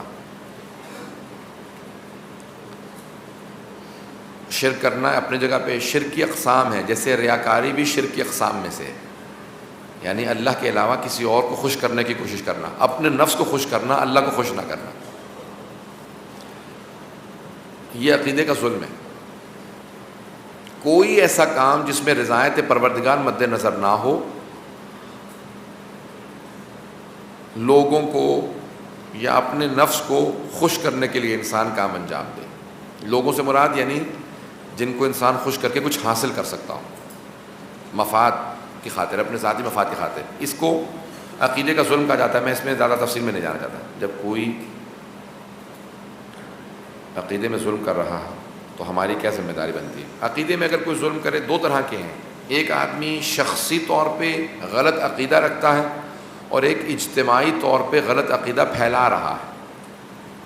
شخصی جو ذاتی ظلم ہے وہ اتنا مضر نہیں ہے، زیادہ نقصان وہ جو آدمی غلط عقیدہ پھیلا رہا ہے وہ کرتا ہے۔ ایسے افراد کی سے اجتناب کریں اور ان کی یا نہ ان کو دعوت دیں اور نہ ہی ان کے دعوتوں میں شرکت کریں کہ جو غلط عقیدہ پھیلائیں۔ کیا سیاحت سے فکری سفر بھی طے ہو سکتا ہے؟ سیاحت جیسے مکے جانا، مدینے جانا، حدیث نبوی ہے کہ میرے ماننے والے نوجوان مسلمان لوگوں سے کہنا کہ اگر سیاحت کرنا چاہیں، ٹورزم کرنا چاہیں تو مقدس مقامات کی ٹورزم کریں، سیاحت بھی کریں تو مقدس مقامات۔ اس سیاحت کا ثواب بھی ملے گا، معنوی سفر بھی ہوگا، اور انسان معلومات میں اضافہ بھی کرے گا، اور اس کی برکات بھی زندگی پہ بہت زیادہ ہوں گی۔ لیکن سیر و تفریح سے منع نہیں کیا، پہاڑوں پہ جانا، سیاحت کرنا جس میں حرام مبتلا انسان نہ ہوتا ہو، ایسی تمام سیاحت کرنا مستحب ہے، جائز ہے اور اس کا ثواب ہے، لیکن نیت یہ ہو کہ میں سیکھنے کی غرض سے سفر کر رہا ہوں۔ انسان اور آدمی میں کیا فرق ہے؟ کیا انسان کا فکری سفر مرنے کے بعد چلتا رہتا ہے؟ دیکھیں، آدمی جو جناب آدم کی نسل سے ہے، جیسے صدام آدمی تھا، انسان نہیں تھا، جانوروں سے بدتر تھا۔ اب ظاہری لحاظ سے انسان نظر آ رہا ہے، انسان نہیں ہے، آدمی ہے۔ انسان جس میں انسانیت پائی جاتی ہو، آدمی جو 2 پاؤں رکھتا ہو، 2 آنکھیں، 2 ہاتھ، جو ہم جیسا لگے، وہ آدمی ہے، یعنی حضرت آدم کی نسل سے ہے۔ لیکن اس میں انسانیت اگر نہ پائی جاتی ہو تو صرف آدمی ہے، انسان نہیں ہے۔ انسان اشرف المخلوقات ہے۔ جو جانوروں سے بدتر ہو جاتا ہے وہ دیکھنے میں انسان نظر آ رہا ہوتا ہے، اس کی روحانی شکل جانوروں جیسی ہوتی ہے۔ روحانی اس کی جو روح کی شکل ہوتی ہے وہ اصول کافی کی روایت سب کے ذہنوں میں ہوگی کہ جب چھٹے امام سے کسی نے کہا کہ مولا کمل، ہاں آپ کے جد کے کتنے ماننے والے ہو گئے؟ تو آپ نے کہا تم نے کیسے اندازہ لگایا میرے جد کے ماننے والے زیادہ ہیں؟ کہا مولا اتنے حاجی حج پہ تھے امام صادق علیہ السلام، تو اس نے کہا حاجی زیادہ ہیں اس لیے آپ کے جد کے ماننے والے زیادہ ہیں۔ تو امام نے کہا میری 2 انگلیوں کے درمیان میں دیکھو۔ اس نے دیکھنا شروع کیا تو کہا اس میں تو جانور زیادہ، انسان بہت کم ہے۔ خانہ کعبہ پہ بھیڑیا 2 ہاتھ رکھ کے کھڑا ہوا ہے اور مختلف جانور نظر آ رہے ہیں۔ مولا نے کہا جتنے انسان نظر آ رہے ہیں بس وہی میرے جد کے ماننے والے ہیں، باقی خواہشات کے بندے ہیں۔ جیسا گناہ کرتا ہے انسان ویسی اس کی شکل ہو جاتی ہے، دیکھنے میں وہ پھر بھی انسان نظر آ رہا ہوتا ہے لیکن وہ انسان نہیں ہوتا، وہ آدمی ہوتا ہے۔ انسان جس میں انسانیت پائی جاتی ہے وہ ہے۔ اس کی تفصیل میں نہیں جاؤں گا۔ اور کیا معلوم ہو سکتا ہے کہ انسان نے حق کا سفر تیزی سے کیا یا سست روی سے کیا؟ ہاں، انسان اپنے آخری لحظات میں اپنا نتیجہ دیکھ کے دنیا سے جاتا ہے۔ مومن دنیا سے جاتا ہی نہیں ہے جب تک کہ اپنا جنت میں انجام نہ دیکھ لے۔ اب وہ اس کو کیا مقام ملا وہ مختلف ہوگا۔ زندگی میں اپنا خود انالیسس کریں، اپنا خود احتساب کریں، محاسبہ کریں۔ اگر آپ صحیح محاسبہ کریں گے، دھوکہ نہ دیں اپنے آپ کو، میں بہت نیک ہوں جبکہ جانتے میں گنہگار ہوں، میں بہت پاکیزہ ہوں، میں تو بہت پہنچا ہوا ہوں۔ جب انسان جانتا ہو کہ ایسا نہیں ہے تو دھوکہ مت دیں، صحیح محاسبہ کریں۔ اپنے نفس کا احتساب بالکل جینوئن ہونا چاہیے، صحیح ہونا چاہیے، اپنے آپ کو دھوکہ نہ دیں۔ اگر احتساب صحیح کریں گے تو آپ کو خود پتہ چل جائے گا کہ آپ کا سفر تیز ہے یا سست رفتاری سے۔ اب سوالات بہت زیادہ آ رہے ہیں، میرے خیال میں سارے سوالات جواب نہیں دے پاؤں گا، آپ لوگ اس میں سے انتخاب کریں جو موضوع سے متعلق ہو پلیز۔ ظلم کے خلاف لڑنا صبر 2 مخالف لفظ ہیں۔ سورہ عصر میں کامیاب انسان کی 4 خصوصیات میں لڑنا شرط نہیں ہے۔ دیکھیں، لڑنے میں اور صبر کرنے میں فرق ہے۔ لڑنا یعنی اگر آپ مقابلہ اس سے مفہوم لے رہے ہیں تو مقابلہ کرنا ظلم کا ضروری ہے، کئی مرتبہ واجب بھی ہے اور کئی مرتبہ جائز ہی نہیں ہے۔ اگر آپ میں مقابلہ کرنے کی صلاحیت نہیں ہے، طاقت نہیں ہے تو وہ شریعت نے واجب قرار نہیں دیا۔ بعض اوقات کچھ شخصیات میرے اور آپ کی طرح سے نہیں ہوتی، یا میں کہوں کہ عام انسانوں کی طرح سے نہیں ہوتی، ان کا قربانی دینا ضروری ہوتا ہے۔ جیسے امام حسین علیہ السلام کو قربانی پیش کرنا ان پہ واجب تھا، کیونکہ وہ جانتے تھے اگر میں خاموش بیٹھا رہا دین ختم ہو جائے گا۔ ان پہ واجب تھا جان دیں تاکہ دین کو بچائیں، اور انہوں نے خود کہا مجھ پہ واجب ہے۔ جب لوگ اعتراض کر رہے تھے مت جائیں کربلا، آپ مارے جائیں گے، کہا میری قربانی پیش کرنا مجھ پہ واجب ہے۔ بعض شخصیات بہت بڑی ہو جاتی ہیں، ان کے لیے قربانیاں دینا لازم ہوتا ہے بعض اوقات، لیکن عام آدمی کا مقابلہ کرنا اپنی حیثیت کے حساب سے مقابلہ کرنا لازم ہوتا ہے۔ لیکن صبر کرنا سب پہ واجب ہے، صبر کرنا سب پہ، چھوٹے بڑے تمام ہستیوں پہ واجب ہے، لیکن مقابلہ کرنا حیثیت کے حساب سے۔ انسانیت کی نشانی ہے کہ دوسروں کے درد کو محسوس کرنا، لیکن آج ہم دیکھتے ہیں کہ ہر شخص فٹ پاتھ پر قبضہ کر کے دوسروں کی تکلیف کا سبب بنتا ہے۔ دیکھیں، اختلافات ہمیشہ سے تھے، اختلاف نظر ہمیشہ، لیکن تحمل و برداشت وہ آج ختم ہوتی نظر آ رہی ہے۔ ہم میں تحمل و برداشت نہیں ہے۔ کوشش یہ کریں کہ اپنے اندر تحمل و برداشت پیدا کریں، دوسروں کے حق کی پامالی نہ کریں۔ میری اگر گاڑی کا کوئی راستہ روک لے تو مجھے بہت غصہ چڑھتا ہے، لیکن میں اگر دوسرے کی گاڑی کا راستہ روک لوں تو مجھے کوئی تکلیف نہیں ہوتی۔ مجھے اتنی ہی تکلیف محسوس ہونی چاہیے دوسروں کا راستہ روکنے کے بعد کہ میں دوسروں کی اس وقت زحمت کا سبب بن رہا ہوں، تکلیف کا سبب بن رہا ہوں۔ تکلیف کا سبب مت بنے۔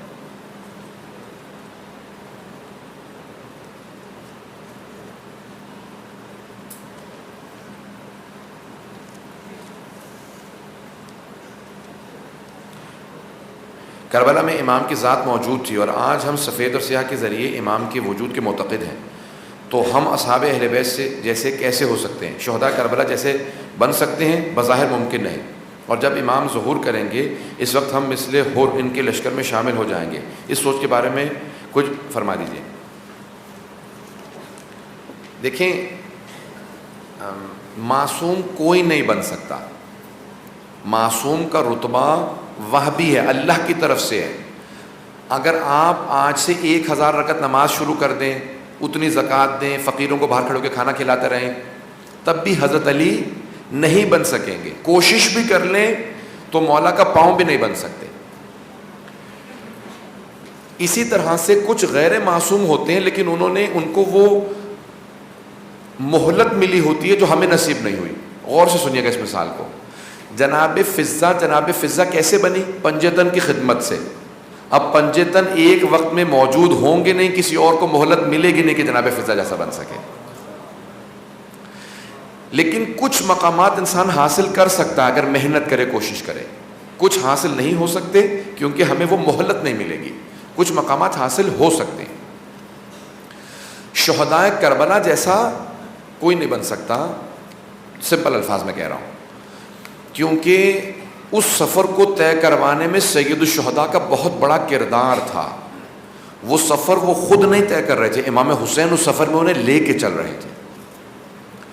بعض افراد اتنے مقرب ہو جاتے ہیں امام حسین سے کہ پھر وہ امام حسین کو دیکھ رہے ہوتے، امام حسین اس سفر پہ اسے لے چلتے۔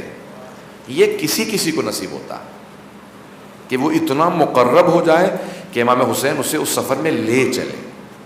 یہ عام انسان کے بس کی بات نہیں، لیکن آیا ممکن ہے؟ ہاں ممکن ہے، کیونکہ امام حسین میں وہ ولایت پائی جاتی ہے جو کربلا میں تھی، وہ آج بھی ان کے پاس ولایت ہے، وہ ولایت ان کے پاس آج بھی ہے۔ وہ اس سفر کو طے کروا سکتے ہیں، لیکن آیا ہم میں صلاحیت ہے؟ اگر ہم میں صلاحیت ہو تو امام حسین میں وہ ولایت ہے، صلاحیت ہم میں نہیں ہے، امام حسین کے پاس ولایت ہے۔ تو ہم جتنی کوشش کریں گے، اب میں ایک جملہ کہہ رہا ہوں، اس کو غور سے سنیے گا۔ علامہ طباطبائی کہتے ہیں جب آپ زیارت عاشورہ پڑھتے ہیں، اللہم ارزقنی شفاعت الحسین یوم الورود، اس کے علاوہ ایک جملہ پڑھتے ہیں آپ، اللہم اجعل محیایا محیا محمد و آل محمد و مماتی ممات محمد و آل، پروردگارا مجھے وہ زندگی عنایت فرما جو تو نے محمد و آل محمد کو دی تھی، مجھے وہ موت عنایت فرما جو تو نے انہیں دی تھی۔ علامہ طباطبائی کہتے ہیں جو میدان کربلا میں امام حسین کو مراحل نصیب ہوئے وہ کسی نبی کو بھی نصیب نہیں ہوئے۔ جب انبیاء کو نصیب نہیں ہوئے تو میں اور آپ وہ چیز مانگ رہے ہیں، مل سکتی ہے؟ کہا نہیں، یہ چھٹے امام نے کہا ہے، ہم صرف جملے دہرا رہے ہیں۔ جب انسان بہت بڑی کوئی چیز مانگتا ہے نا، اسے پتہ ہوتا ہے حاصل نہیں کر سکوں گا، تو کوشش ضرور کرتا ہے کہ میں جا تو نہیں سکوں گا، قریب تو ہو جاؤں، میں قریب تو ہو جاؤں گا، میں اپنے آپ کو تیار تو کروں گا کہ میں امام حسین سے قریب ہو جاؤں۔ اس سفر کو طے کرنے میں انسان کو بہت زیادہ محنت، لگن، صبر کی ضرورت ہے، لیکن انسان کبھی بھی اپنے آپ سے راضی نہ ہو کہ میرا مقام رتبہ بہت بڑھ گیا ہے۔ ہمیشہ سفر جاری رکھیں، امام حسین کے پاس ولایت ہے، وہ آپ کو قریب کر سکتے ہیں۔ ایک ہمارے اہل سنت بھائی ہیں، نام نہیں لوں گا، وہ بہت مشہور آدمی ہیں اسلام آباد میں، انہوں نے ایک شعر کہا، اچانک ذہن میں آیا، پیش کر رہا ہوں. اہل سنت کے شاعر ہیں، وہ کہتے ہیں کہ میرا حسین ابھی کربلا نہیں پہنچا. دیکھیں اہل سنت شاعر ہیں، وہ کہتے ہیں میرا حسین ابھی کربلا نہیں پہنچا، میں حر ہوں اور ابھی لشکر یزید میں ہوں. بہت بڑا شعر. آج ظلم کا دور ہے، ہمیں یزیدیت سے نکل کے حسینی بننا ہے، ظالموں کے درمیان میں رہتے ہوئے امام حسین کا حقیقی پیروکار بننا. امام زمانہ کے ظہور سے پہلے سرخ موت اور سفید موت کا ذکر ہے. اس موت کے مرنے والے معیار پر ہیں، اور کیا امام زمانہ کے بھی شہید ہوں گے؟ امام زمانہ کی شہادت سے متعلق میں بات نہیں کرنا چاہتا، کیونکہ صرف ایک روایت ہے الزام الناصب میں کہ ایک یہودی عورت آپ کو قتل کرے گی، لیکن بہت سے علماء اس کو نہیں مانتے کیونکہ دنیا سے ظلم و جور کو ختم کر دیں گے. اس لیے امام کی شہادت کی بات نہ کریں، بہتر ہے. ہماری بھی زندگی اللہ ہمارے امام کو عطا فرمائے، ہم امام کے قدموں میں اپنی جان قربان کریں. جو بھی امام سے پہلے اگر ایمان رکھتا ہوگا مر جائے گا تو اسے شہادت نصیب ہوگی. امام کی حدیث ہے، چھٹے امام کی، آپ فرماتے ہیں جو بھی جب جنگیں ہوں گی ہمارے شیعہ بچ جائیں گے، جب موت پھیلے گی، سیاہ موت جس سے لوگ سرخ موت یعنی جنگوں سے، سیاہ موت سفید نہیں سیاہ موت کا لفظ ہے کہ جہاں پہ بیماریاں پھیلیں گی لوگ مریں گے، کہ ہمارے شیعہ نہیں مریں گے اس میں. کہ مولا کوئی نہیں مرے گا، امام نے کہا مریں گے، جو مریں گے وہ شہادت کے درجے پہ فائز ہوں گے. تو جو بھی اہل بیت کا ماننے والا ہے اسے شہادت نصیب ہوگی، چاہے وہ جس طرح سے مرتا ہے. اس دور میں کس طرح صبر کیا جائے. ہمیں شہید کیا جا رہا ہے، یہاں تک کہ ہماری خواتین کو بھی. دیکھیں تمکین ظلم حرام ہے. اس بات کو تھوڑی سی مجھے وضاحت کی ضرورت ہے، غور سے سنیں گے. ایک ہے ظلم کرنا حرام ہے، گناہ ہے، ظالم گنہگار ہے. اور ایک ہے تمکین ظلم، یعنی ظلم اتنا برداشت کرنا کہ ظالم کی ہمت بڑھتی چلی جائے کہ میں اور ظلم کروں. یہ بھی حرام ہے، گناہ ہے. امام حسین مقابلہ کر کے شہید ہوئے، اتنا بڑا لشکر، لیکن یہ نہیں کہتے کہ ہار مان لو. کربلا کا کوئی بچہ بھی فرار نہیں کیا، بچے بھی شہید ہو گئے لیکن بھاگے نہیں، مقابلہ کیا انہوں نے. کسی آج تک ضعیف سے ضعیف روایت میں کسی نے نہیں لکھا کہ کربلا سے کوئی بچہ بھاگ گیا. جب کوفے گئے نا عبید اللہ بن زیاد کے پاس، تو لوگوں نے راستے میں پوچھا یزیدیوں سے کہ تم نے بچوں کو بھی مار دیا، تم نے بچوں کو کیوں مارا؟ کہا ہم مارنا نہیں چاہتے تھے، یہ بچے بھاگتے ہی نہیں تھے. حسین نے نہ جانے کیا سکھا دیا تھا، یہ سب شہادت کے لیے تیار تھے، بھاگنے کے لیے تیار نہیں تھے. حسین نے اتنا جذبہ دے دیا تھا کہ ایک ایک بچہ پوری فوج پہ اپنے آپ کو گرا دیتا تھا. بچہ پوری فوج کے مقابلے میں کھڑا ہو جاتا تھا، بھاگتا نہیں تھا. دیکھیں سفر کربلا انسان کو صبر سکھاتا ہے، لیکن ظلم برداشت کرنا نہیں کہ آپ کہیں کہ ہاں ظالم ظلم کرتا رہے. نہیں، ظلم کا مقابلہ کریں. خواتین پہ ظلموں میں برداشت نہیں کرنا چاہیے. اس کا مقابلہ کیسے کرنا چاہیے، اس کی الگ اسٹریٹجی ہے. ممبر کا صحیح استعمال نہیں کیا جا رہا تو اس میں کس طرح صبر کیا جائے. ممبر کا اگر صحیح استعمال نہیں ہو رہا تو وہ عوام سے زیادہ جو خواص ہیں ان کی ذمہ داری ہے، علماء کی ذمہ داری ہے. سب سے زیادہ علماء امام حسین کو جواب دہ ہیں. اگر وہ محنت نہیں کریں گے تو نااہل افراد آئیں گے. علماء پہ محنت کرنا واجب ہے، لازم ہے. وہ آئیں محنت کریں، ممبر کو سنبھالیں. جب وہ محنت نہیں کریں گے تو جاہل لوگ ممبروں پہ آئیں گے. اس لیے محنت کرنا لازم و واجب ہے. منتظمین پہ واجب ہے کہ وہ اہل افراد کو لے کے آئیں. قرآن میں یہ ہے کہ صدقہ صرف اتنا دو کہ تم بھوکے نہ رہ جاؤ. تو تم یہ دیکھتے ہو کہ خود بھوکے رہے اور دنیا کے تقسیم کیا، تو یہ قرآن اور حدیث کی منافی نہیں. قرآن نے یہ نہیں کہا کہ اتنا دو کہ بھوکے نہ رہو. اور سے سنیں، 4 افراد ہیں، 4 طرح کے لوگ ہوتے دنیا میں. پہلا لئیم، لئیم لام حمزہ یہ میم، لعین نہیں، لام عین یہ نون، لعین یعنی جس پہ لعنت ہے. لعین لئیم، لئیم یعنی جو بہت بخیل ہو، بہت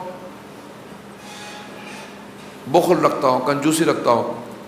وہ کہتا ہو کہ دنیا کھائے نہ کھائے، میں کھاؤں نہ کھاؤں، دنیا کو کسی کو کچھ کھانے نہیں دوں گا، سب بھوک سے مر جائیں چاہے میں بھی مر جاؤں. اسے کہتے ہیں لئیم. دوسری اصطلاح ہے بخیل کی، وہ کہتا ہے صرف میں کھاؤں کوئی اور نہ کھائے. پہلے سے بہتر ہے لیکن یہ بھی بہت پست ہے. تیسرا ہے سخی، جو کہتا ہے میں کھاؤں، جو مجھ سے بچے میں دوسروں کو دوں. سخی جو خود بھی کھاتا ہے دوسروں کو. یہ وہ آپ نے جو سوال کیا جس کا بھی سوال ہے، یعنی جو خود بھی کھاتا ہے دوسروں کو بھی کھلاتا ہے. اور چوتھا ہے کریم، جو کہتا ہے میں کھاؤں نہ کھاؤں میں دوسروں کو کھلاتا رہوں گا. اہل بیت کریم ہے. تو یہ درجہ یہ نہیں ہے کہ وہ خود کیوں بھوکے رہے دوسروں کو کھلا دیا، نہیں، یہ رتبہ بہت بلند رتبہ ہے کہ جب جناب امیر پورے دن کی مزدوری کے بعد کچھ روٹیاں لے کے گھر جا رہے ہیں اور راستے میں دیکھتے ہیں جناب مقداد کھڑے ہیں، تو کہتے ہیں مقداد یہ روٹی آپ لے لیجئے کیونکہ جانتا ہوں آپ کے بچے بھوکے ہیں. جب گھر آئے تو جناب مقداد نے کہا کہ مولا میں جانتا ہوں آپ کے بچے بھی بھوکے ہیں، جناب سیدہ فاقے سے ہیں. تو جناب امیر نے کہا کہ سیدہ میں اور حسنین ایک اور فاقہ برداشت کر لیں گے، لیکن آپ کے بچے بھوکے رہے ہمیں برداشت نہیں. جب گھر گئے نا تو جناب سیدہ نے کہا کہ ہم فاقے سے ہیں، کچھ لے کے آئے. تو مولا نے سر جھکا لیا، کہا لایا تھا لیکن مقداد کے بچے بھوکے تھے انہیں دے آیا. تو بی بی نے فوراً کہا مجھے اگر آپ کھانا لے آتے نا تو اتنی خوشی نہ ہوتی جتنی اب ہو رہی ہے کہ آپ مقداد کے بچوں کو دے آئے.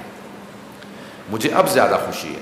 امام حسن حسین نے کہا بابا ہمیں فخر ہے کہ آپ ہمارے باپ ہیں، کہ آپ سب کچھ. تو یہ قرآن سے اور حدیث سے منافی نہیں ہے، ٹکراؤ نہیں ہے. یہ قربانی کا جذبہ کچھ لوگوں میں بہت زیادہ ہے. اہل بیت آخری درجے پہ قربانی. اور اب سوالات نہ لیں.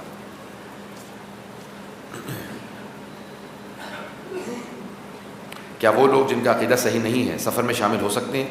آپ نے کہا کہ حتیٰ عیسائی بھی شامل ہو سکتے ہیں. جس کا عقیدہ صحیح نہیں ہے وہ بھی امام حسین کے سفر میں شامل ہو سکتا ہے. جیسے کربلا میں حضرت وہب عیسائی تھے، امام حسین کے سفر میں شریک ہوئے اور سفر میں شریک ہونے کے بعد ایمان لے کے آئے.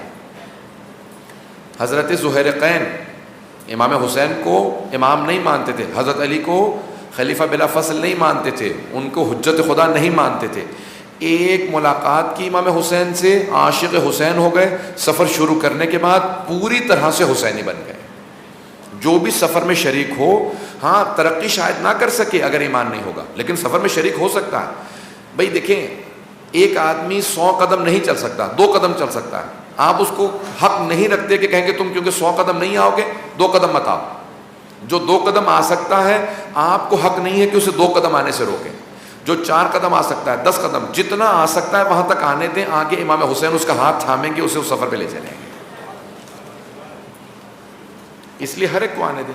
یہ میرا اور آپ کا حق ہی نہیں ہے، ہمارا فیصلہ ہی نہیں ہے کہ کون امام حسین کے فرش اعضاء پہ آئے. اسی آپ کے یہاں پہ جب میں پڑھ رہا تھا تو کتنے اہل سنت آتے تھے، کتنے عیسائی آ کے مجھ سے خود کہتے تھے میں عیسائی ہوں، مجلس میں آ رہا ہوں. ہندو نے کہا ایک مرتبہ میں ہندو ہوں، میں نہیں مانتا، لیکن میں آتا ہوں مجالس میں، امام حسین کا عاشق ہوں. میں اسلام کو نہیں مانتا، قرآن کو نہیں مانتا، امام حسین کا عاشق ہوں.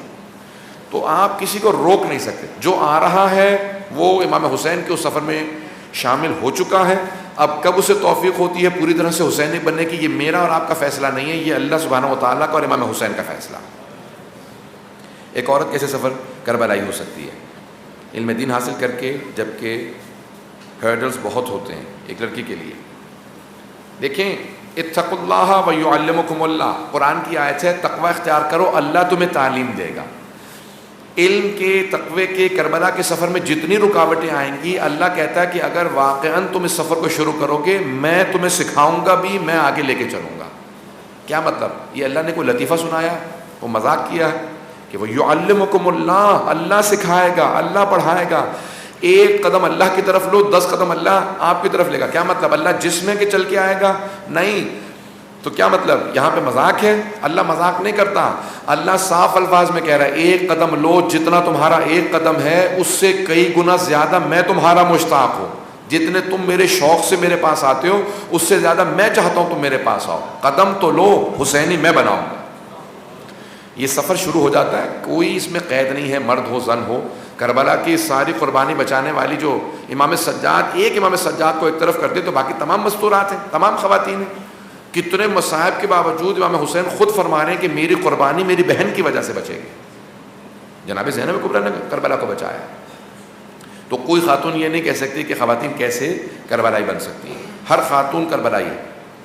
امام حسین کو خود کو منوانے کے لیے صرف شہادت کیوں اور خواتین کے ساتھ کیوں لائے؟ بیویوں کو بے حرمتی ہوئی. دیکھیں امام حسین جب جناب عبداللہ ابن عباس نے سوال کیا کہ آپ کربلا مت جائیے گا، آپ کو کربلا میں لوگ مار دیں گے، یزید آپ کا دشمن ہے عبید اللہ ابن زیاد، امام نے کہا ہاں میں جانتا ہوں، میں شہادت کے لیے جا رہا ہوں.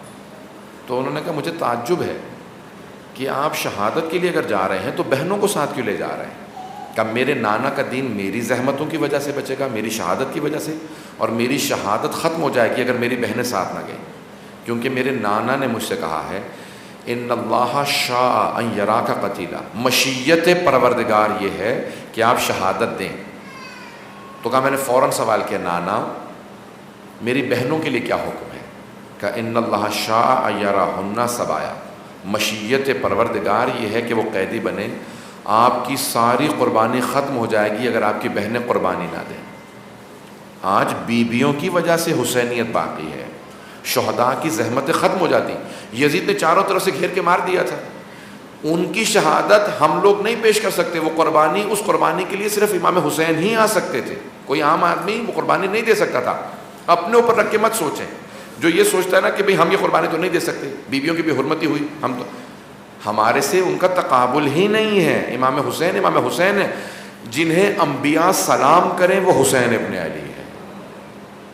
یہ جو روایت میں ہے کہ سارے فرشتے 70,000 فرشتے نازل ہوئے، سارے انبیاء کی ارواح موجود تھیں میدان کربلا میں، اور بار بار امام حسین کو سلام کر کے کہہ رہے تھے حسین آفرین، آپ نے وہ قربانی دی ہے جو کوئی قربانی پیش ہی نہیں کر سکتا. سارے انبیاء سلام کر رہے ہیں. جناب ابراہیم باپ ہو کے، خلیل خدا ہو کے جناب زینب کو سلام پیش کرتے ہیں، اے زینب کبریٰ، آپ نے عبید اللہ ابن زیاد کے دربار میں اس مقام پہ خطبہ دیا جہاں انبیاء بھی اس ظالم کے سامنے خطبہ نہیں دے سکتے تھے. وہ اجازت نہیں دے رہا تھا، تمسخر کر رہا تھا، مذاق اڑا رہا تھا، لیکن جناب زینب نے کہا کہ تو مجھے روک نہیں سکتا، میں بتانا چاہتی ہوں حسین کون ہے. تو یہ قربانیاں عام قربانیاں نہیں ہیں، اس کا دنیا کی کسی اور قربانی سے کوئی مقابلہ نہیں اور کوئی تقابل نہیں. شہادت میں بھی اگر سب حضرت عباس حضرت علی اکبر قاسم ساتھ جنگ کرنے جاتے تو یقیناً فتح حاصل ہوتی، تو ایک ایک کر کے کیوں. دیکھیں ایک مرتبہ جنگ کا جیتنے کا انسان پلان بنا کے جاتا ہے، اور سے سنیں گے اس بات کو، جب انسان جیتنے کا منصوبہ بناتا ہے تو پھر اس کی اسٹریٹجی کچھ اور ہوتی ہے. صرف 72 نہیں تھے امام حسین کے ساتھ، ہزاروں کی تعداد میں لوگ موجود تھے، لیکن جو بھی آتا تھا امام حسین کہتے تھے سنو اگر آ رہے ہو تو سن لو، میں شہادت کے لیے جا رہا ہوں. وہ کہتے تھے کیسے ہو سکتا ہے آپ شہید ہو جائیں، آپ حیدر کرار کے بیٹے ہیں، آپ کو فتح ہوگی، آپ تو لڑنا جانتے ہیں، ذوالفقار آپ کے پاس ہے، عباس آپ کے ساتھ ہیں، آپ کو فتح ہوگی. امام نے کہا نہیں، اگر تم فتح زندگی سمجھتے ہو تو نہیں، مجھے شہادت نصیب ہوگی. یہاں تک کہ آپ نے ایک مقام پہ خطبہ دیا، میں اللہ کو گواہ بنا کے کہتا ہوں کہ میرے ساتھ جتنے افراد آئیں گے سوائے علی ابن حسین کے یعنی امام سجاد کے، سب شہید ہو جائیں گے. لوگ چھوڑ کے چلے گئے، 1000 افراد تھے، چلے گئے، ہم مرنے نہیں آ رہے. یہاں تک ملتا کہ ایک آدمی کربلا تک آیا، بیٹھ کے دیکھتا رہا کہ اگر آپ کو جیت نصیب ہوئی، آپ جیتے تو آپ کا ساتھ دوں گا، بیت المال لوٹنے کا موقع ملے گا تو آؤں گا. مولانا نے کہا نہیں میں شہید ہو جاؤں گا. دیکھتا رہا یہاں تک کہ امام حسین شہید ہو گئے، اٹھا پھر چلا گیا. کہا یہ تو واقعی مارے گئے. ایسا نہیں تھا. امام حسین کا جو منصوبہ تھا آپ نے مقابلہ کیا، لیکن اس قربانی کا پیش کرنا بے انتہا ضروری تھا. واحد امام ہیں جن سے ایک بھی حدیث نہیں ہے فقہ کے موضوع پہ، یعنی امام کو بالکل کارنر کر دیا گیا تھا. کوئی نماز روزے تک کا مسئلہ نہیں پوچھتا تھا امام سے. بنو امیہ نے کارنر کر، معاویہ نے اتنی بڑی سازش کی تھی کہ کوئی اہل بیت کو مانتا نہیں تھا. چند افراد خاندان کے، چند افراد اصحاب رسول میں، صحابہ رسول میں چند افراد، بس چند ہزار افراد. لوگ جانتے ہی نہیں تھے کربلا سے پہلے کہ کوئی نواسہ رسول زندہ. ایسے حالات تھے. وہاں امام حسین کا قربانی پیش کرنا ضرور. آپ حج پہ گئے اور حج پہ جانے کے بعد آپ نے ایک تحریک بلند کی، بہترین دعا پڑھی، دعا عرفہ. ہر آدمی کہنے لگا اس سے بہتر دعا نہیں سنی. پھر آپ نے خطبہ دیا کہ مجھے عبادت سے بہت محبت ہے، حج کا میں عاشق ہوں، لیکن حرمت خانہ خدا پامال نہ ہو جائے، میں کربلا جا رہا ہوں کیونکہ یزید میرے خون کا پیاسا ہے. میں نے مدینہ اس لیے چھوڑا کہ کہیں میرے نانا کے روضے کی حرمت پامال نہ ہو، یزید مدینے پہ حملہ نہ کر دے. میں مکے سے اس لیے جا رہا ہوں کہ کہیں یزید خانہ کعبہ پہ مکے پہ حملہ نہ کرے. جب سارے حاجی واپس گئے تو سب پوچھنے لگے کیا ہوا، حج کیسا تھا؟ کہا حج تو بہترین تھا، لیکن اس سال ایک عجیب و غریب واقعہ ہوا. کوئی حسین ابن علی آئے تھے، وہ کہہ رہے تھے میں نواسہ رسول ہوں. بہترین دعا پڑھی، بہترین خطبہ دیا، حج نہیں کیا. وہ کہتے تھے خانہ کعبہ کی حرمت پامال نہ ہو جائے. کربلا چلے گئے, کہہ رہے تھے کہ مجھے یزید شہید کر دے گا. یہ کب؟ حج کے بعد. عاشورے پہ پوری دنیا میں بات پھیلی کہ یزید نے امام حسین کو شہید کر دیا. اب ہر آدمی پوچھ رہا تھا کہ کون حسین ابن لیلے نواسہ رسول مارے گئے. توابین کی نہضت اٹھی, کتنی تحریکیں اٹھی. آپ صرف حضرت مختار کی ایک تحریک کا نام سنتے ہیں, سینکڑوں نہضتیں, سینکڑوں تحریکیں اٹھی, کیونکہ ہر آدمی پشیمان تھا کہ کتنا بڑا گناہ ہو گیا, ہم خاموش بیٹھے رہے, نواسہ رسول مارے گئے. یہ کچھ بھی نہ ہوتا اگر امام حسین قربانی پیش نہ کرتے. آج پوری دنیا میں اگر بقا ہے, روح باقی ہے, تو امام حسین کی اس قربانی کی وجہ سے روح باقی ہے, نہیں تو روح نکل گئی ہوتی. It seems that we follow a few prerequisites in the journey, ظلم سے دوری, but still feel that results not there. What to do, how to elevate. دیکھیں ہم لوگ کچھ چیزوں کو فالو کرتے ہیں, کچھ چیزوں کی پیروی کرتے ہیں, لیکن پھر بھی ہمیں نتائج نہیں مل رہا ہے. سارے نتائج تب ملتے ہیں جب انسان اس سفر میں پورے انہماک کے ساتھ آگے بڑھ رہا ہو, پوری توجہ کے ساتھ, پوری رفتار کے ساتھ جب آگے بڑھے گا تو اس کو نتائج ملیں گے. نتائج جتنے مل رہے ہیں اس پہ بھی شکر ادا کریں, اور اللہ سے ہمیشہ توفیق طلب کریں کہ پروردگارہ ہمیں واقعاً حسینی بنا. استمداد طلب کریں, 14 معصومین سے مسلسل توسل کریں, اور جو چیز حاصل ہو جائے اس پہ شکر ادا کریں. لئن شکرتم لازیدنکم, اگر کسی نعمت کے ملنے پہ شکر ادا کرو گے اللہ اس نعمت کو اور بڑھائے گا. تو نعمتیں بڑھتی ہیں جب انسان شکر ادا کرتا ہے. کیا کربلا کے سفر میں ہمارا یہ فرض نہیں ہے کہ ہم دوسروں کو بھی اس سفر کی طرف راغب کریں اور ان سے نفرت کے بجائے پیار سے بات کریں؟ اور شیعہ سنی شادی کر سکتے ہیں کیا؟ کیونکہ اگر ایک بچی سنی خاندان میں جائے گی وہ اس خاندان کی آنے والی نسل کو شیعہ کر سکتی ہے, اور اگر کربلا کے سفر میں اس سے بڑی بات کیا ہوگی؟ سوال یہ ہے کہ کیا شیعہ سنی رشتہ کر سکتے ہیں؟ دیکھیے ائمہ علیہ السلام نے منع نہیں کیا, لیکن اگر اپنے ایمان کا ضائع ہونے کا خدشہ ہو تو جائز نہیں ہے. اپنا ایمان بچانا سب سے اہم ہے. دوسروں کو پیار محبت سے قریب کرنا بہت ضروری ہے. اور پیار رسول خدا نے کیسے لوگوں کو مسلمان کیا؟ اپنے اخلاق سے. لو كنت فظا غلیظ القلب لانفضوا من حولك, اے میرے حبیب اگر آپ کرخت مزاج اور بد اخلاق معاذ اللہ ہوتے تو سب آپ سے دور ہو جاتے. یہ آپ کا اخلاق ہے کہ آپ دشمن سے بھی مسکرا کے بات کرتے ہیں, وہ آپ کا گرویدہ ہو جاتا ہے. جو ایک مرتبہ رسول خدا سے ملتا تھا وہ عاشق رسول خدا ہو جاتا تھا. ہم اپنے اخلاق سے لوگوں کو گرویدہ کریں, اپنے اخلاق سے. زبان سے تبلیغ مت کریں, اپنے اخلاق سے, کردار سے تبلیغ کریں. لوگ ہمارے کردار کو دیکھ کے اہل بیت کی پیروی کریں. تو چاہے کسی بھی طرح سے آپ اخلاق سے پیش آئیں گے اس کا اثر ہوتا ہے. ہر انسان پہ اخلاق کا اثر ہوتا ہے. مثالیں بہت زیادہ موجود ہیں. یہ وہ دور ہے کہ ہر شخص زن و مرد خاص عبادات انجام دے رہے ہیں جو پہلے کوئی جانتا بھی نہیں. جیسے نماز شب, دعائے ندوہ, دعائے عرفہ وغیرہ, لیکن وہ سکون و اطمینان ختم ہو گیا جو ان لوگوں کو ملا تھا جو یہ عبادت انجام دیتے تھے. شاید اس کی وجہ یہ ہے کہ جس طرح ملازمت تعلیم اور دوسرے کام کمرشل سے عبادت میں کمرشل ہو گئی, اس میں اطمینان کے لیے کیا کریں؟ دیکھیں عبادات میں وہ انسان کو چیز حاصل نہیں ہو رہی جو عبادات میں حاصل ہونی چاہیے. توجہ کریں اس جملے کی طرف. امام علی ابن موسیٰ الرضا علیہ السلام فرماتے ہیں,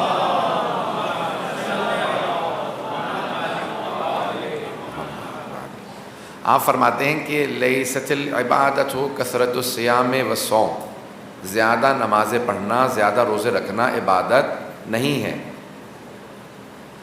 یعنی نماز اور روزہ عبادت ہے, لیکن زیادہ نمازیں روزے کرنا یہ عبادت نہیں ہے, بلکہ اللہ کی نشانیوں میں سوچنا, رزق حلال کمانا, خلق خدا کے کام آنا, یہ سب سے بڑی عبادت ہے.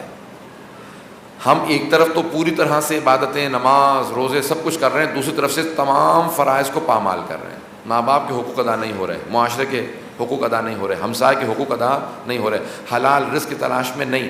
جب دوسری تمام چیزیں خالی ہوں گی تو عبادت میں لطف نہیں آئے گا. جب انسان رزق حلال کھا لیتا ہے تو عبادت میں لطف آنے لگتا ہے. حلال کھانے سے عبادت میں لطف آتا ہے. ماں باپ کی اطاعت فرما برداری اس حد تک واجب ہے کہ مستحب نماز توڑ دو اگر ماں آواز دے, تہجد کی نماز توڑ دو اگر ماں نے آواز دی, فوراً کہو لبیک. اب جیسے آپ توڑ کے نماز ماں کو لبیک کہیں گے, واپس آئیں گے, پھر نماز شروع کریں گے, اس نماز میں بہت لذت محسوس ہوگی. کیونکہ آپ نے ماں کی اطاعت میں نماز کو توڑا تھا. ماں باپ کو ناراض کرنے کے بعد نماز پڑھیں گے تو پھر اس میں کہاں لذت محسوس ہوگی؟ تو چھوٹی چھوٹی چیزیں ہیں، بنیادی چیزوں کو درست کر لیں تو ہر عبادت میں لذت محسوس ہوگی. تمام ادیان امام مہدی کو کسی نہ کسی طرح سے سمبل سے یاد کرتے ہیں اور انتظار کر رہے ہیں. آیا یہ سب سفر میں شامل، جبکہ ان میں وہ تمام علامات نہیں جو آپ نے بتائیں. دیکھیں ہر انسان سفر میں ہے. میں نے یہ کہا کہ اگر ساری علامات نہ ہوں تو آپ سفر میں آگے نہیں ہیں، لیکن سفر میں ہیں. اگر کوئی کسی بھی طریقے سے امام مہدی علیہ السلام کو مانتا ہے تو وہ سفر میں شریک ہے. اب وہ سفر میں کہاں پہ ہے؟ پہلے مرحلے میں ہے، دوسرے میں، 10ویں میں، کتنے مراحل ہیں؟ ابھی تو ہم خود ہی ابتدائی مراحل میں ہیں. دیکھیں پہلے انسانیت کا درجہ ہے، پھر ہے اسلام، پھر ہے ایمان، پھر ہے تقوی، پھر ہے یقین. یقین کی 400 مراحل ہیں. ایمان کے کتنے مراحل ہیں؟ تقوی کے کتنے مراحل ہیں؟ ابھی تو ہم سفر بالکل ابتدا میں ہیں. یہ سفر ہمارا یہ بھی سفر سے اتنا شروع نہیں ہوا. ہم دوسروں کی نفی کر رہے ہیں. وہ بھی جہاں پہ ہیں ان کا سفر شروع ہے. ہم ابھی خود ہی ابتدائی مراحل میں ہیں. دوسروں کی ہم کیا نفی کریں گے؟ تو وہ سب سفر میں شریک ہیں. ہمارے اندر بھی یہ علامات نہیں ہیں، تو اس لیے دوسروں کی نفی نہ کریں. وہ جو بیچارہ جس طرح سے شروع کر چکا اس کو سفر میں آنے دیں. کوئی کیسا بھی مسلمان ہے اس کا سفر شروع ہے. کوئی کیسا بھی گنہگار سے گنہگار شیعہ ہو وہ سفر کربلا کا مسافر ہے. ہمیں حق نہیں ہے کہ ہم کہیں کہ یہ گنہگار شیعہ ہے، میں باعمل شیعہ ہوں. کیا پتہ میرے باعمل ہونے کے بعد میرے اعمال رد ہو جائیں، اس بے عمل کے جو تھوڑے سے اعمال تھے وہ قبول ہو جائیں. تو ہمیں غرور و تکبر نہیں کرنا چاہیے اپنے اعمال پہ. ڈیلی لائف کی مثالوں سے سفر انسانی کو سمجھائیے کہ جو ابھی اس سفر میں معراج پہ ہوں. اور سے سنیں گے، آخری مرحلے کو پیش کر رہا ہوں. ڈیلی مثال سے کیا ہے؟ آپ اپنے جاب پہ جاتے ہیں، لوگوں سے اچھے انداز سے پیش آنا. اگر کبھی موقع ملے تو انہیں امام حسین کا پیغام دے دینا. جب موقع ملے کسی کو تبلیغ کر دینا. اچھے انداز سے لوگوں سے پیش آنا. سفر کر رہا ہوں، جیسے یہاں تک آقا جوادی عامری نے اپنی کتاب میں لکھا ہے کہ ایک خاتون اپنے باورچی خانے میں کھانا بنا رہی ہوتی تھی، تسبیح کر رہی ہوتی تھی، اور ان کے تمام ظروف سے جتنے بھی برتن تھے اس سے تسبیح کی آواز آ رہی ہوتی تھی. اس کا مطلب ہے وہ سفر میں ہم سے بہت زیادہ آگے ہیں. اپنی تمام زندگی میں ہر کام کو انجام دیں. ایک بہت بڑے قوم مقدس کے عارف تھے، انتقال کر گئے. 18 سال ہو گئے ان کے انتقال کو. بہت بڑے پہنچے ہوئے ہستی. ان کے شاگرد کہتے ہیں، ہمارے پاس استاد تھے ان کے شاگرد، تو وہ کہتے تھے کہ وہ جب درس اخلاق دے رہے ہوتے تھے تو محسوس ہوتا تھا کہ ہمارے ساتھ ہمارے گھر میں موجود تھے. جو ہم نے گھر میں بد اخلاقی کی ہے وہ درس میں وہی پیش کرتے تھے.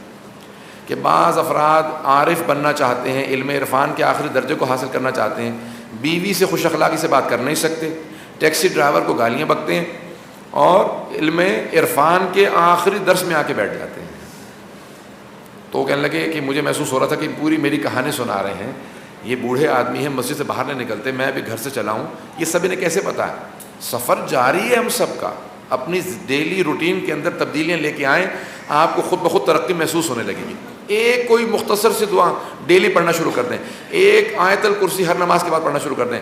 کوئی چھوٹے سے چھوٹا عمل پابندی سے کریں، آپ کو اسی عمل کی اپنی زندگی میں آثار نظر آئے. پابندی سے کوئی ایک عمل. دنیا میں بڑھتے مظالم کو دیکھ کر ہم کیسے کہہ سکتے ہیں کہ یہ سفر انسانیت ڈائریکشن صحیح ہے اور صحیح ڈسپوزیشن کی طرف ہے؟ دیکھیں تمام انسان اس سفر انسانیت کی طرف گامزن نہیں ہے. ظالم بہت زیادہ ہیں دنیا میں، اور شاید ظالم زیادہ ہوں گے، مظلوم کم ہے.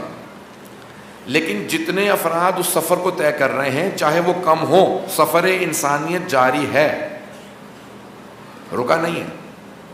اگر ختم ہو جائے تو اس کا مطلب ہے حق ختم ہو گیا، باطل جیت گیا، جبکہ ممکن ہی نہیں ہے.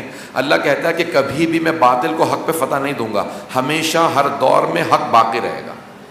تو آج بھی حق باقی ہے. اب آپ کی ایک سعی و کوشش ہونی چاہیے کہ آپ اس سفر انسانیت میں کتنا آگے بڑھ سکتے ہیں، کتنی ترقی کر سکتے ہیں.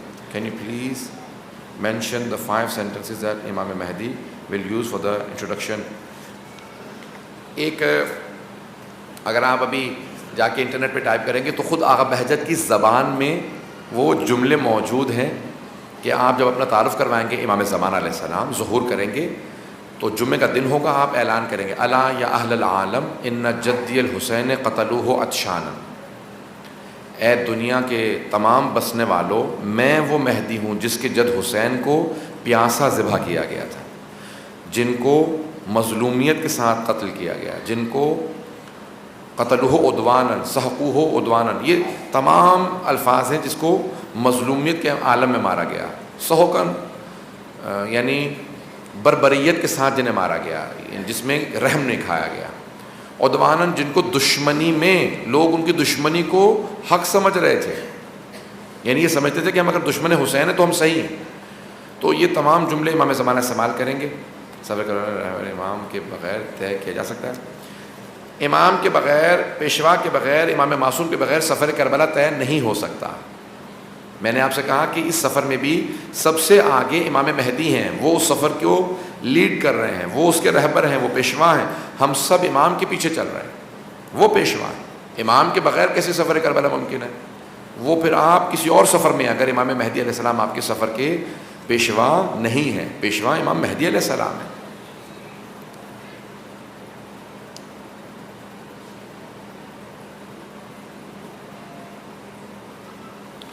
Okay, there is a confusion when to take a stand against zulm is when to have patience.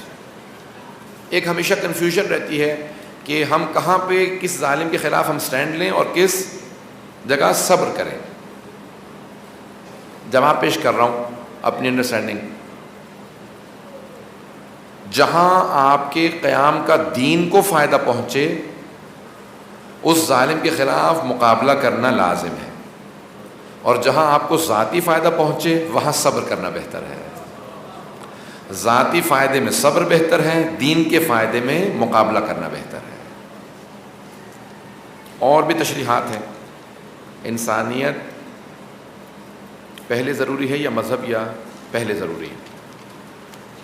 مذہب ہی انسانیت سکھاتا ہے، دین انسان کو انسان بناتا ہے۔ دین نہ ہو تو انسان جانور بن جاتا ہے۔ آج مغرب میں جائیں، جنہوں نے دین چھوڑ دیا، حتیٰ اگر عیسائی مذہب کو ہی مان لیتے تو پھر بھی ان میں انسانیت باقی رہتی۔ جو دین بالکل چھوڑ کے چلے گئے ہیں ان کے اندر انسانیت ہی نہیں ہے، بالکل جانوروں کی طرح سے عمل کرتے ہیں۔ انسان کو دیکھنے کے بعد احساس یہ ہوتا ہے کہ اس میں کوئی انسانوں والی بات نہیں، بالکل جانور ہو چکے ہیں۔ چند ایک مثالیں نوجوانوں کی خاطر پیش کر رہا ہوں۔ میں نے شراب پینے والوں کے، برطانیہ میں چپے چپے پہ شراب خانہ ہے، پب ہے، میں نے وہ حالات دیکھے ہیں بچپنے سے، کیونکہ میں وہیں پلا بڑا، کہ اتنی نفرت ہو گئی نہ صرف شراب سے کہ شراب پینے والوں سے، کہ برداشت نہیں ہوتے۔ جب وہ شراب پی کے باہر نکلتے ہیں انہیں ہوش ہی نہیں ہوتا وہ کیا کر رہے ہیں۔ اب میں احتراماً پیش نہیں کر سکتا۔ ایک بوڑھی خاتون کو میں نے خود دیکھا کہ شراب خانے کی سیڑھیوں سے گری، کونا اس کی آنکھ پہ لگا، آنکھ نکل گئی۔ جب ایمبولینس والے آئے تو انگریز سے سب، وہ بھی انگریز خاتون تھی، تو مجھے تھوڑا ترس آیا کہ بھئی آنکھ نکل گئی ہے اس کی، بوڑھی خاتون ہے۔ تو وہ اس کو بٹھانے لگے، کہنے لگے آنکھ کہاں گئی؟ کہنے لگے مجھے نظر نہیں آ رہی۔ میں نے کہا تم مذاق کیوں اڑا رہے ہو اس کا؟ کہا یہ نشے میں ہے، اسے بھی تکلیف محسوس نہیں ہو رہی، جب صبح اس کا نشہ اترے گا پھر اسے پتہ چلے گا اس کے ساتھ کیا ہوا۔ ہم ایسے ہر روز واقعات دیکھتے ہیں۔ یعنی وہ خود اپنے معاشرے کی اس جانور اور حیوانی ماحول سے وہ خود تنگ آ چکے ہیں۔ مذہب انسان کو انسانیت سکھاتا ہے، دین انسان کو انسان بناتا ہے۔ انسان بنتا ہی دین کے ذریعے ہے۔ جو خدا کو نہیں مانتا، رسول خدا کو نہیں مانتا، ائمہ اہل بیت کو نہیں مانتا، اس میں کیا انسانیت ہوگی؟ انسانیت اسی میں ہوگی جس میں دین ہے۔ آپ نے کہا جبری دیکھنا گناہ ہے، تو بچوں کس طرح کنٹرول کریں جب وہ کوئی عمل غلطی کرتے ہیں؟ ہاں، میں نے کہا کہ اگر غصے سے دیکھتے ہیں، طیش سے دیکھتے ہیں بچے کو تو بھی ظلم ہے۔ یعنی انسان ایک مرتبہ کسی کی اصلاح کی غرض سے اس کو ایسے دیکھتا ہے، اور ایک مرتبہ ظلم کی نگاہ سے ایسے دیکھتا ہے۔ بچے کو انسان میں محبت زیادہ ہوتی ہے، اس محبت کی وجہ سے انسان غصے سے دیکھتا ہے، کیونکہ انسان چاہتا نہیں ہے کہ اس بچے میں برائی ہو۔ لیکن بعض اوقات ہم جب دوسرے کو ایسا دیکھتے ہیں تو وہ اس کی کئی مرتبہ محبت میں نہیں ہوتا، اس سے نفرت و بغض کی وجہ سے اسے غصے میں دیکھ رہے ہوتے ہیں۔ میں نے اس سے منع کیا۔ جب انسان کسی کی بھلائی چاہتا ہو، بہتری چاہتا ہو تو اس میں حرج نہیں ہے، لیکن اگر انسان صرف اپنے آپ کو بڑا دکھانے کی کوشش کر رہا ہو تو پھر غیظ و غضب سے دیکھنا زیادتی ہے۔ دور حاضر میں مکتب تشیع سے وابستہ افراد کی راہ حسین اور راہ کربلا سے دوری اور اس سچ اور حق کے مکتب کو صرف رسموں کی حد تک مصروف کر دینا، کیا یہ مکتب کے پہ ظلم نہیں ہے؟ دیکھیں، ایک بات یاد رکھیں، دین اور شریعت آپ کو ایک دائرہ بنا دیتا ہے۔ اب اس دائرے میں آپ کیسے عمل کرتے ہیں، یہ تمام کلچر سے تعلق رکھتی ہیں، رسم و رواج ہیں، شریعت نے اسے جائز قرار دیا ہے۔ غور سے سنیں گے، دین نے یہ کہا ہے جسم کا ڈھانپنا واجب ہے۔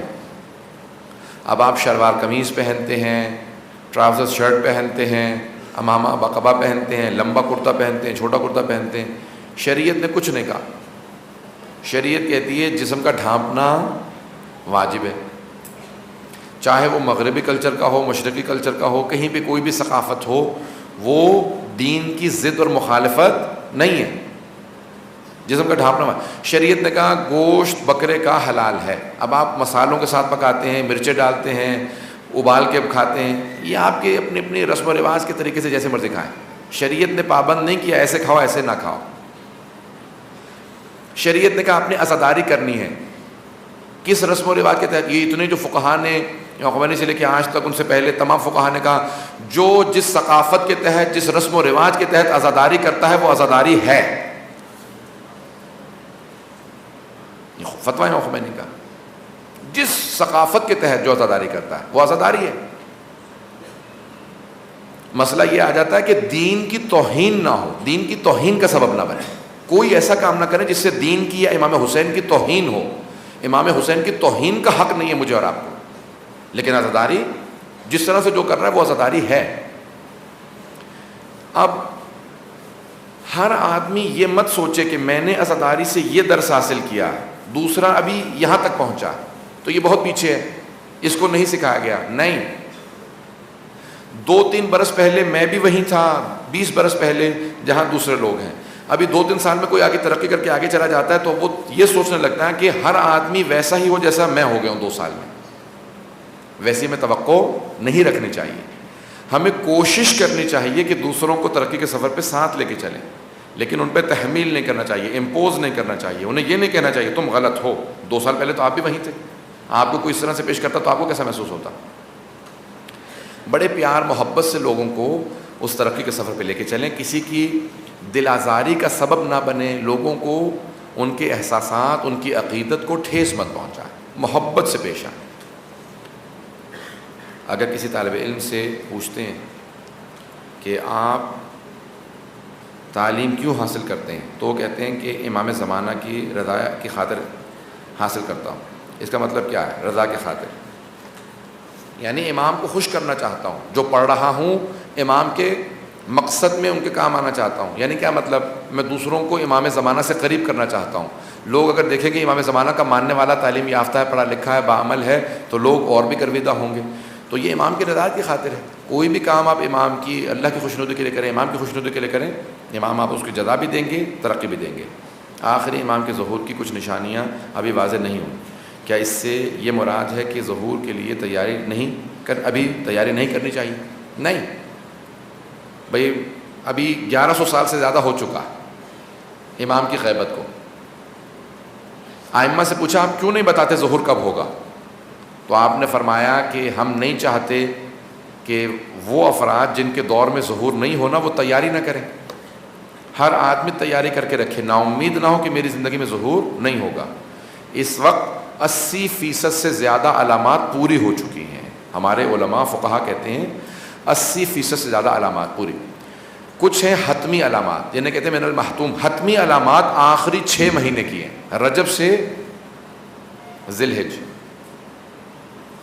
وہ علامات کہلاتی ہیں حتمی علامات، من المحتوم حتمی علامات آخری 6 مہینے کی ہیں۔ باقی تمام علامات اس کے بعد یہ نہیں ہے کہ اس کے کتنے عرصے بعد امام کا ظہور ہوگا۔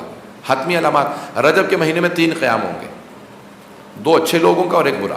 سفیانی وادی یابس سے قیام کرے گا، بہت ظالم ہوگا، سرخ پرچم ہوگا اس کا، ایک ہی سال، ایک ہی مہینے میں، ایک ہی دن 3 قیام ہوں گے۔ سفیانی شام سے قیام کرے گا، یمانی یمن سے، یہ اچھے ہیں، اور خراسانی مشہد سے، یہ بھی امام کے نائب ہیں۔ یہ 3 قیام ہیں رجب میں۔ پھر اس کے بعد ایک لشکر جائے گا حملہ کرنے کے لیے امام پہ مدینے سے، مدینے کی بے حرمتی کریں گے وہ، اور پھر مکے جا رہے ہوں گے بیدا کے مقام پہ، بے یہ دال الف بیدا، بیدا کے مقام پہ ایک لینڈ سلائڈ ہوگی، زمین کھل جائے گی اور وہ سب دھنس جائیں گے۔ تیسری علامت ہے شب قدر میں چیخ بلند ہوگی، اور اس سے شب قدر بھی مشخص ہو جائے گی کہ یہ شب قدر ہے، اور اس میں اعلان ہوگا کہ امام کا ظہور ہونے والا ہے، امام مہدی اور ان کے ماننے والے حق ہیں، یہ اعلان ہے۔ ذی الحج میں، حج کے مہینے میں، خانہ کعبہ میں بین الرکن والمقام، مسجد الحرام کا طواف کر، خانہ کعبہ کا طواف کرتے ہوئے مسجد الحرام میں نفس زکیہ، ایک سید ہوں گے، جوان ہوں گے، انہیں شہید کر دیا جائے گا، بین الرکن والمقام، رکن یمانی اور مقام ابراہیم کے درمیان میں طواف کے دوران شہید کیا جائے گا۔ امام فرماتے ہیں کہ ان کی شہادت کے 24 یا 25 دن بعد میرے بیٹے مہدی کا ظہور ہوگا۔ یہ ہیں حتمی علامات۔ اب اگر حتمی علامات آخری 6 مہینے کی ہیں، اس کے علاوہ باقی اکثر علامات پوری ہو رہی ہیں، چند علامات رہ گئی ہیں، اس لیے ہمیشہ تیاری رکھنی چاہیے۔ وقت ہے یا ختم ہو گیا؟ تھوڑا سا ہے، یہ میں سوالات کے جواب دے دوں۔ ایمان کا ہونا شرط سفر، تو یہ صاحب ایمان ہے، وہ ایمان کیسے تقویت پہنچائیں، اور جو غیر مسلم ہو، سفر کربلا ہے چل رہا ہو، وہ صاحب ایمان نہیں، عقیدے کے صاحب سے مثال دے کر وعدے کریں۔ دیکھیں، میں نے کہا کہ صاحب ایمان نہ بھی ہو تو سفر شروع کر سکتا ہے، مکمل نہیں کر سکتا۔ ایک آدمی کے پاس گاڑی میں 2 لیٹر پیٹرول ہے، 100 کلومیٹر سفر پہ چلا ہے، یہ 100 کلومیٹر 2 کلومیٹر میں مکمل نہیں ہوں گے، اس کے پاس کیونکہ ایمان نہیں ہے، یہ مکمل نہیں کر سکے گا سفر کو، لیکن شروع تو کر سکتا ہے۔ اب اگر راستے میں پیٹرول ڈلوا لے تو سفر مکمل ہو جائے گا، راستے میں ایمان لے آئے تو انسان کا سفر کرتا رہے گا۔ اب یہ سفر، اب میں کتنی مثالیں دوں گا کہ مثال دے کے واضح کریں، اور اگر کہیں مثال دے دیتا ہوں، سفر کربلا میں ابتدا کرنے کے لیے ایمان شرط نہیں ہے، اس سفر کو مکمل کرنے کے لیے ایمان شرط ہے۔ انسان اس سفر کو مکمل نہیں کر سکتا اگر اس کے پاس ایمان نہ ہو، اس پائے تکمیل تک نہیں پہنچے گا۔ آپ نے کہا تھا جسم اللہ کی امانت ہے، تو ہم اپنے جسم کو کسی حد تک استعمال کر سکتے ہیں۔ جسم اللہ کی امانت ہے، ہم اس سے کوئی نقصان نہیں پہنچا سکتے۔ مثال کے طور پہ میں زبردستی جاگ رہا ہوں، مجھے پتہ ہے کہ اس مسلسل جاگنے سے مجھے جسم کو نقصان ہوگا، اپنے آپ کو نقصان پہنچانا جائز نہیں ہے۔ میں جانتا ہوں کہ خوراک مجھے نقصان دے گی، میں کھاؤں گا بیمار ہو جاؤں گا، یہ کھانا میرے لیے درست نہیں ہے۔ مجھے پتہ ہے کہ اس چیز کا مجھے فائدہ ہوگا، وہ میرے لیے ضروری ہے۔ یہ جسم امانت ہے، تمام کاموں کو اس طرح سے انجام دے جیسے اللہ نے بتائے ہیں۔ اللہ نے بتا دیا کہ کیا کھاؤ گے فائدہ ہوگا، کیا کھاؤ گے نقصان ہوگا، حلال کھانا جائز ہے، حرام کھانا گناہ ہے۔ اسی طرح سے تمام عبادات میں، اسی طرح سے تمام افعال میں، نگاہ، آنکھ، کان، ہر چیز کے احکام توضیح مسائل میں موجود ہیں۔ بہت شریعت بہت سمپل و آسان ہے، اس پہ عمل کریں گے خود بخود جسم مضبوط ہوتا جائے گا، جسم مضبوط ہوگا روح مضبوط ہوگی۔ لازمی نہیں ہے کہ مضبوط جسم والے کا کہ روح بھی مضبوط ہو، بعض بہت بڑے بڑے طاقتور پہلوان ہوتے ہیں لیکن روح ان کی بہت ہی مردار سی ہوتی ہے، کیونکہ وہ ایمان نہیں رکھتے، بے عمل ہوتے۔ سفر انسانیت میں کوشش کرتے رہنا، اور اس پہ ایمان رکھنے والا شخص بھی اس کے اختتام تک پہنچ جائے گا۔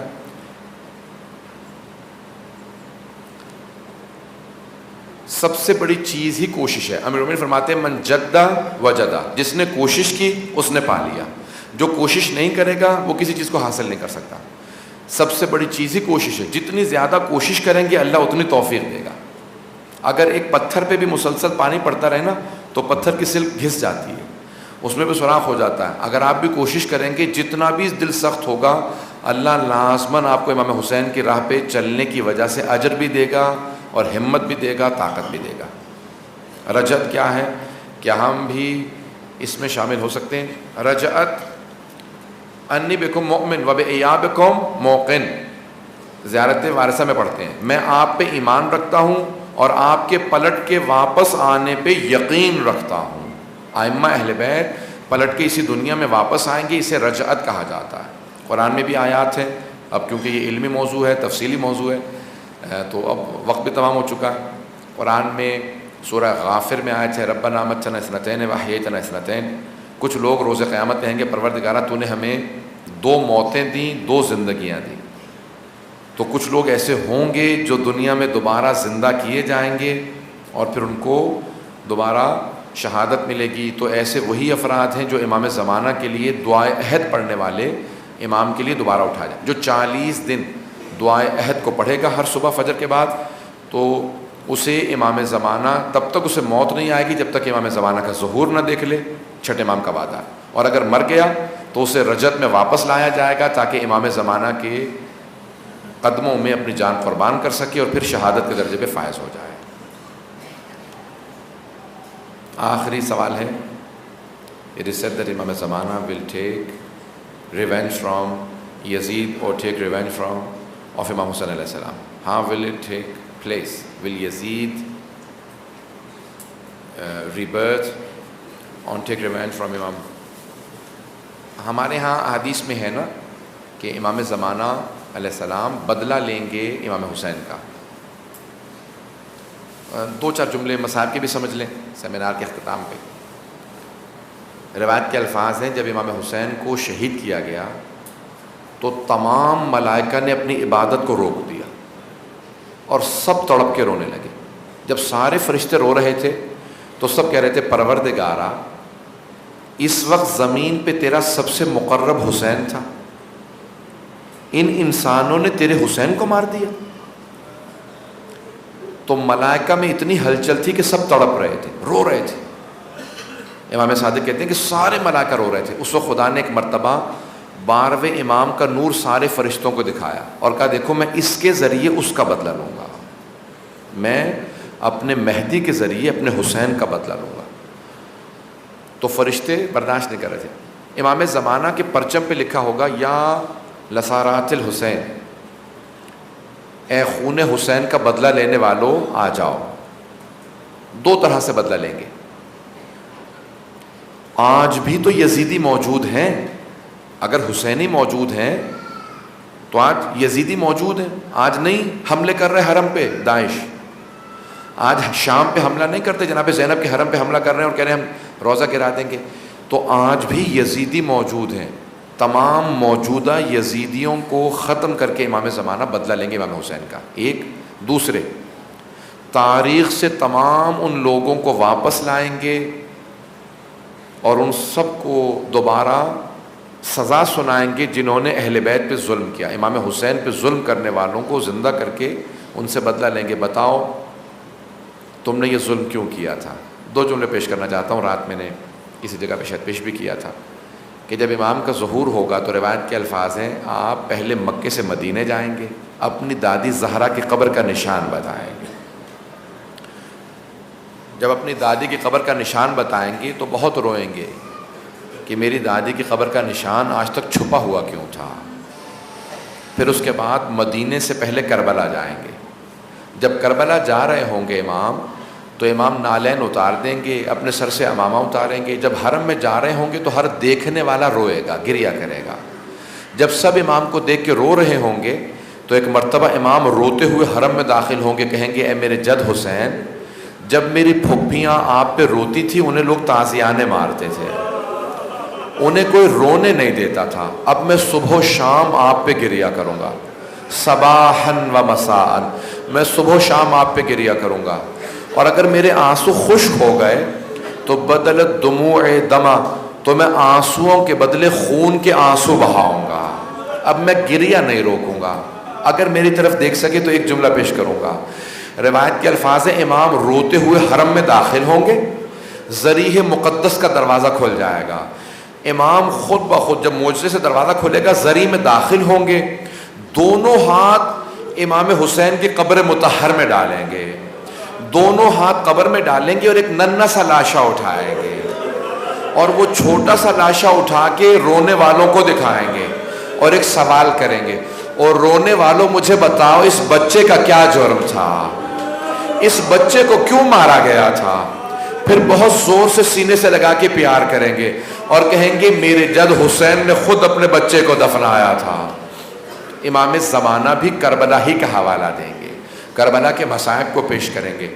بہت سے لوگوں نے التماس سے دعا کی تھی، وقت نہیں کہ میں تفصیل میں جاتا، مصائب میں نے پیش کیے، آئیں ذرا ہاتھوں کو بلند کیجیے گا، مختصر سے دعا کرواؤں گا۔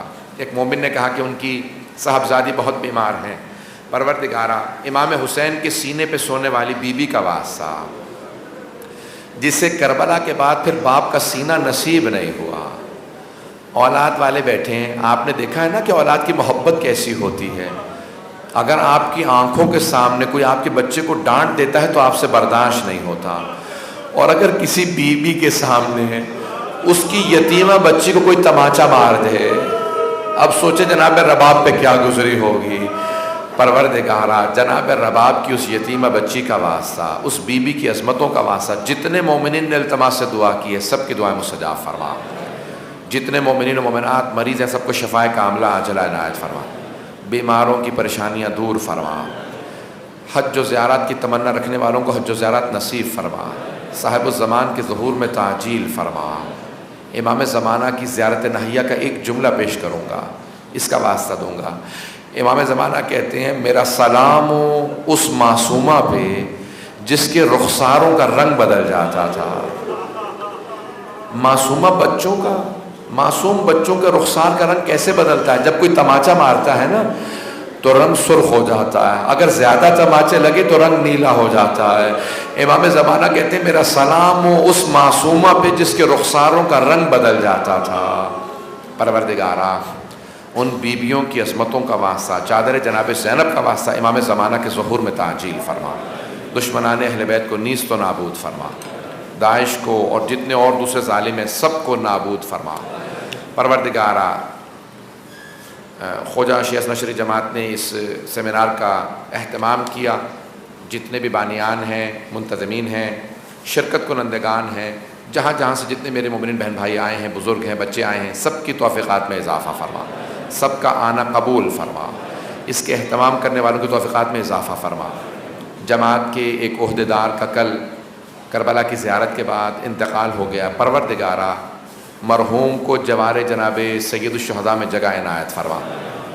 ظاہر نام محسن تھا، پروردگارا محسن صاحب مرحوم کے درجات کو بلند فرما، قبر کو منور فرما، ہم سب کی عاقبت بخیر فرما، ہم سب کو زندگی میں بار بار امام حسین کی زیارت نصیب فرما، آخرت میں ان کی شفاعت نصیب فرما۔ پروردگارا جو ہاتھ بلند ہے کسی کو رد نہ فرما۔ اس وقت حالات بہت سخت خراب ہیں، پورا شوب دور ہے، مومنین کی حفاظت فرما، پاکستان میں، کشمیر میں، افغانستان میں، عراق میں، شام میں، بحرین میں، یمن میں، نائجیریا میں، نہ جانے کہاں کہاں مومنین پریشان ہیں، سب کی پریشانیاں دور فرما، سب کی حفاظت فرما، ہمارے ایمان کی حفاظت فرما۔ پروردگارہ خصوصاً نائجیریا میں قربانیاں دینے والوں کی تعداد بہت بڑھ گئی ہے، سب کی حفاظت فرما، ہمارے مقامات مقدسہ کی حفاظت فرما، نجف و کربلا کی، کاظمین کی، سامرہ کی حفاظت فرما، شام کے تمام روضوں کی حفاظت فرما، قم و مشہد کی حفاظت فرما، جنت البقیع جنت معلیٰ دوبارہ تعمیر ہوتا دیکھنا نصیب فرما۔ پروردگارہ اس جماعت کے جتنے بھی پروجیکٹ چل رہے ہیں سب کو پائے تکمیل تک پہنچا، پروردگارہ ہم سب کی عاقبت بخیر فرما۔ ربنا تقبل منا انک انت السمیع العلیم، بحق محمد و آلہ الطیبین الطاہرین المعصومین، صلوات۔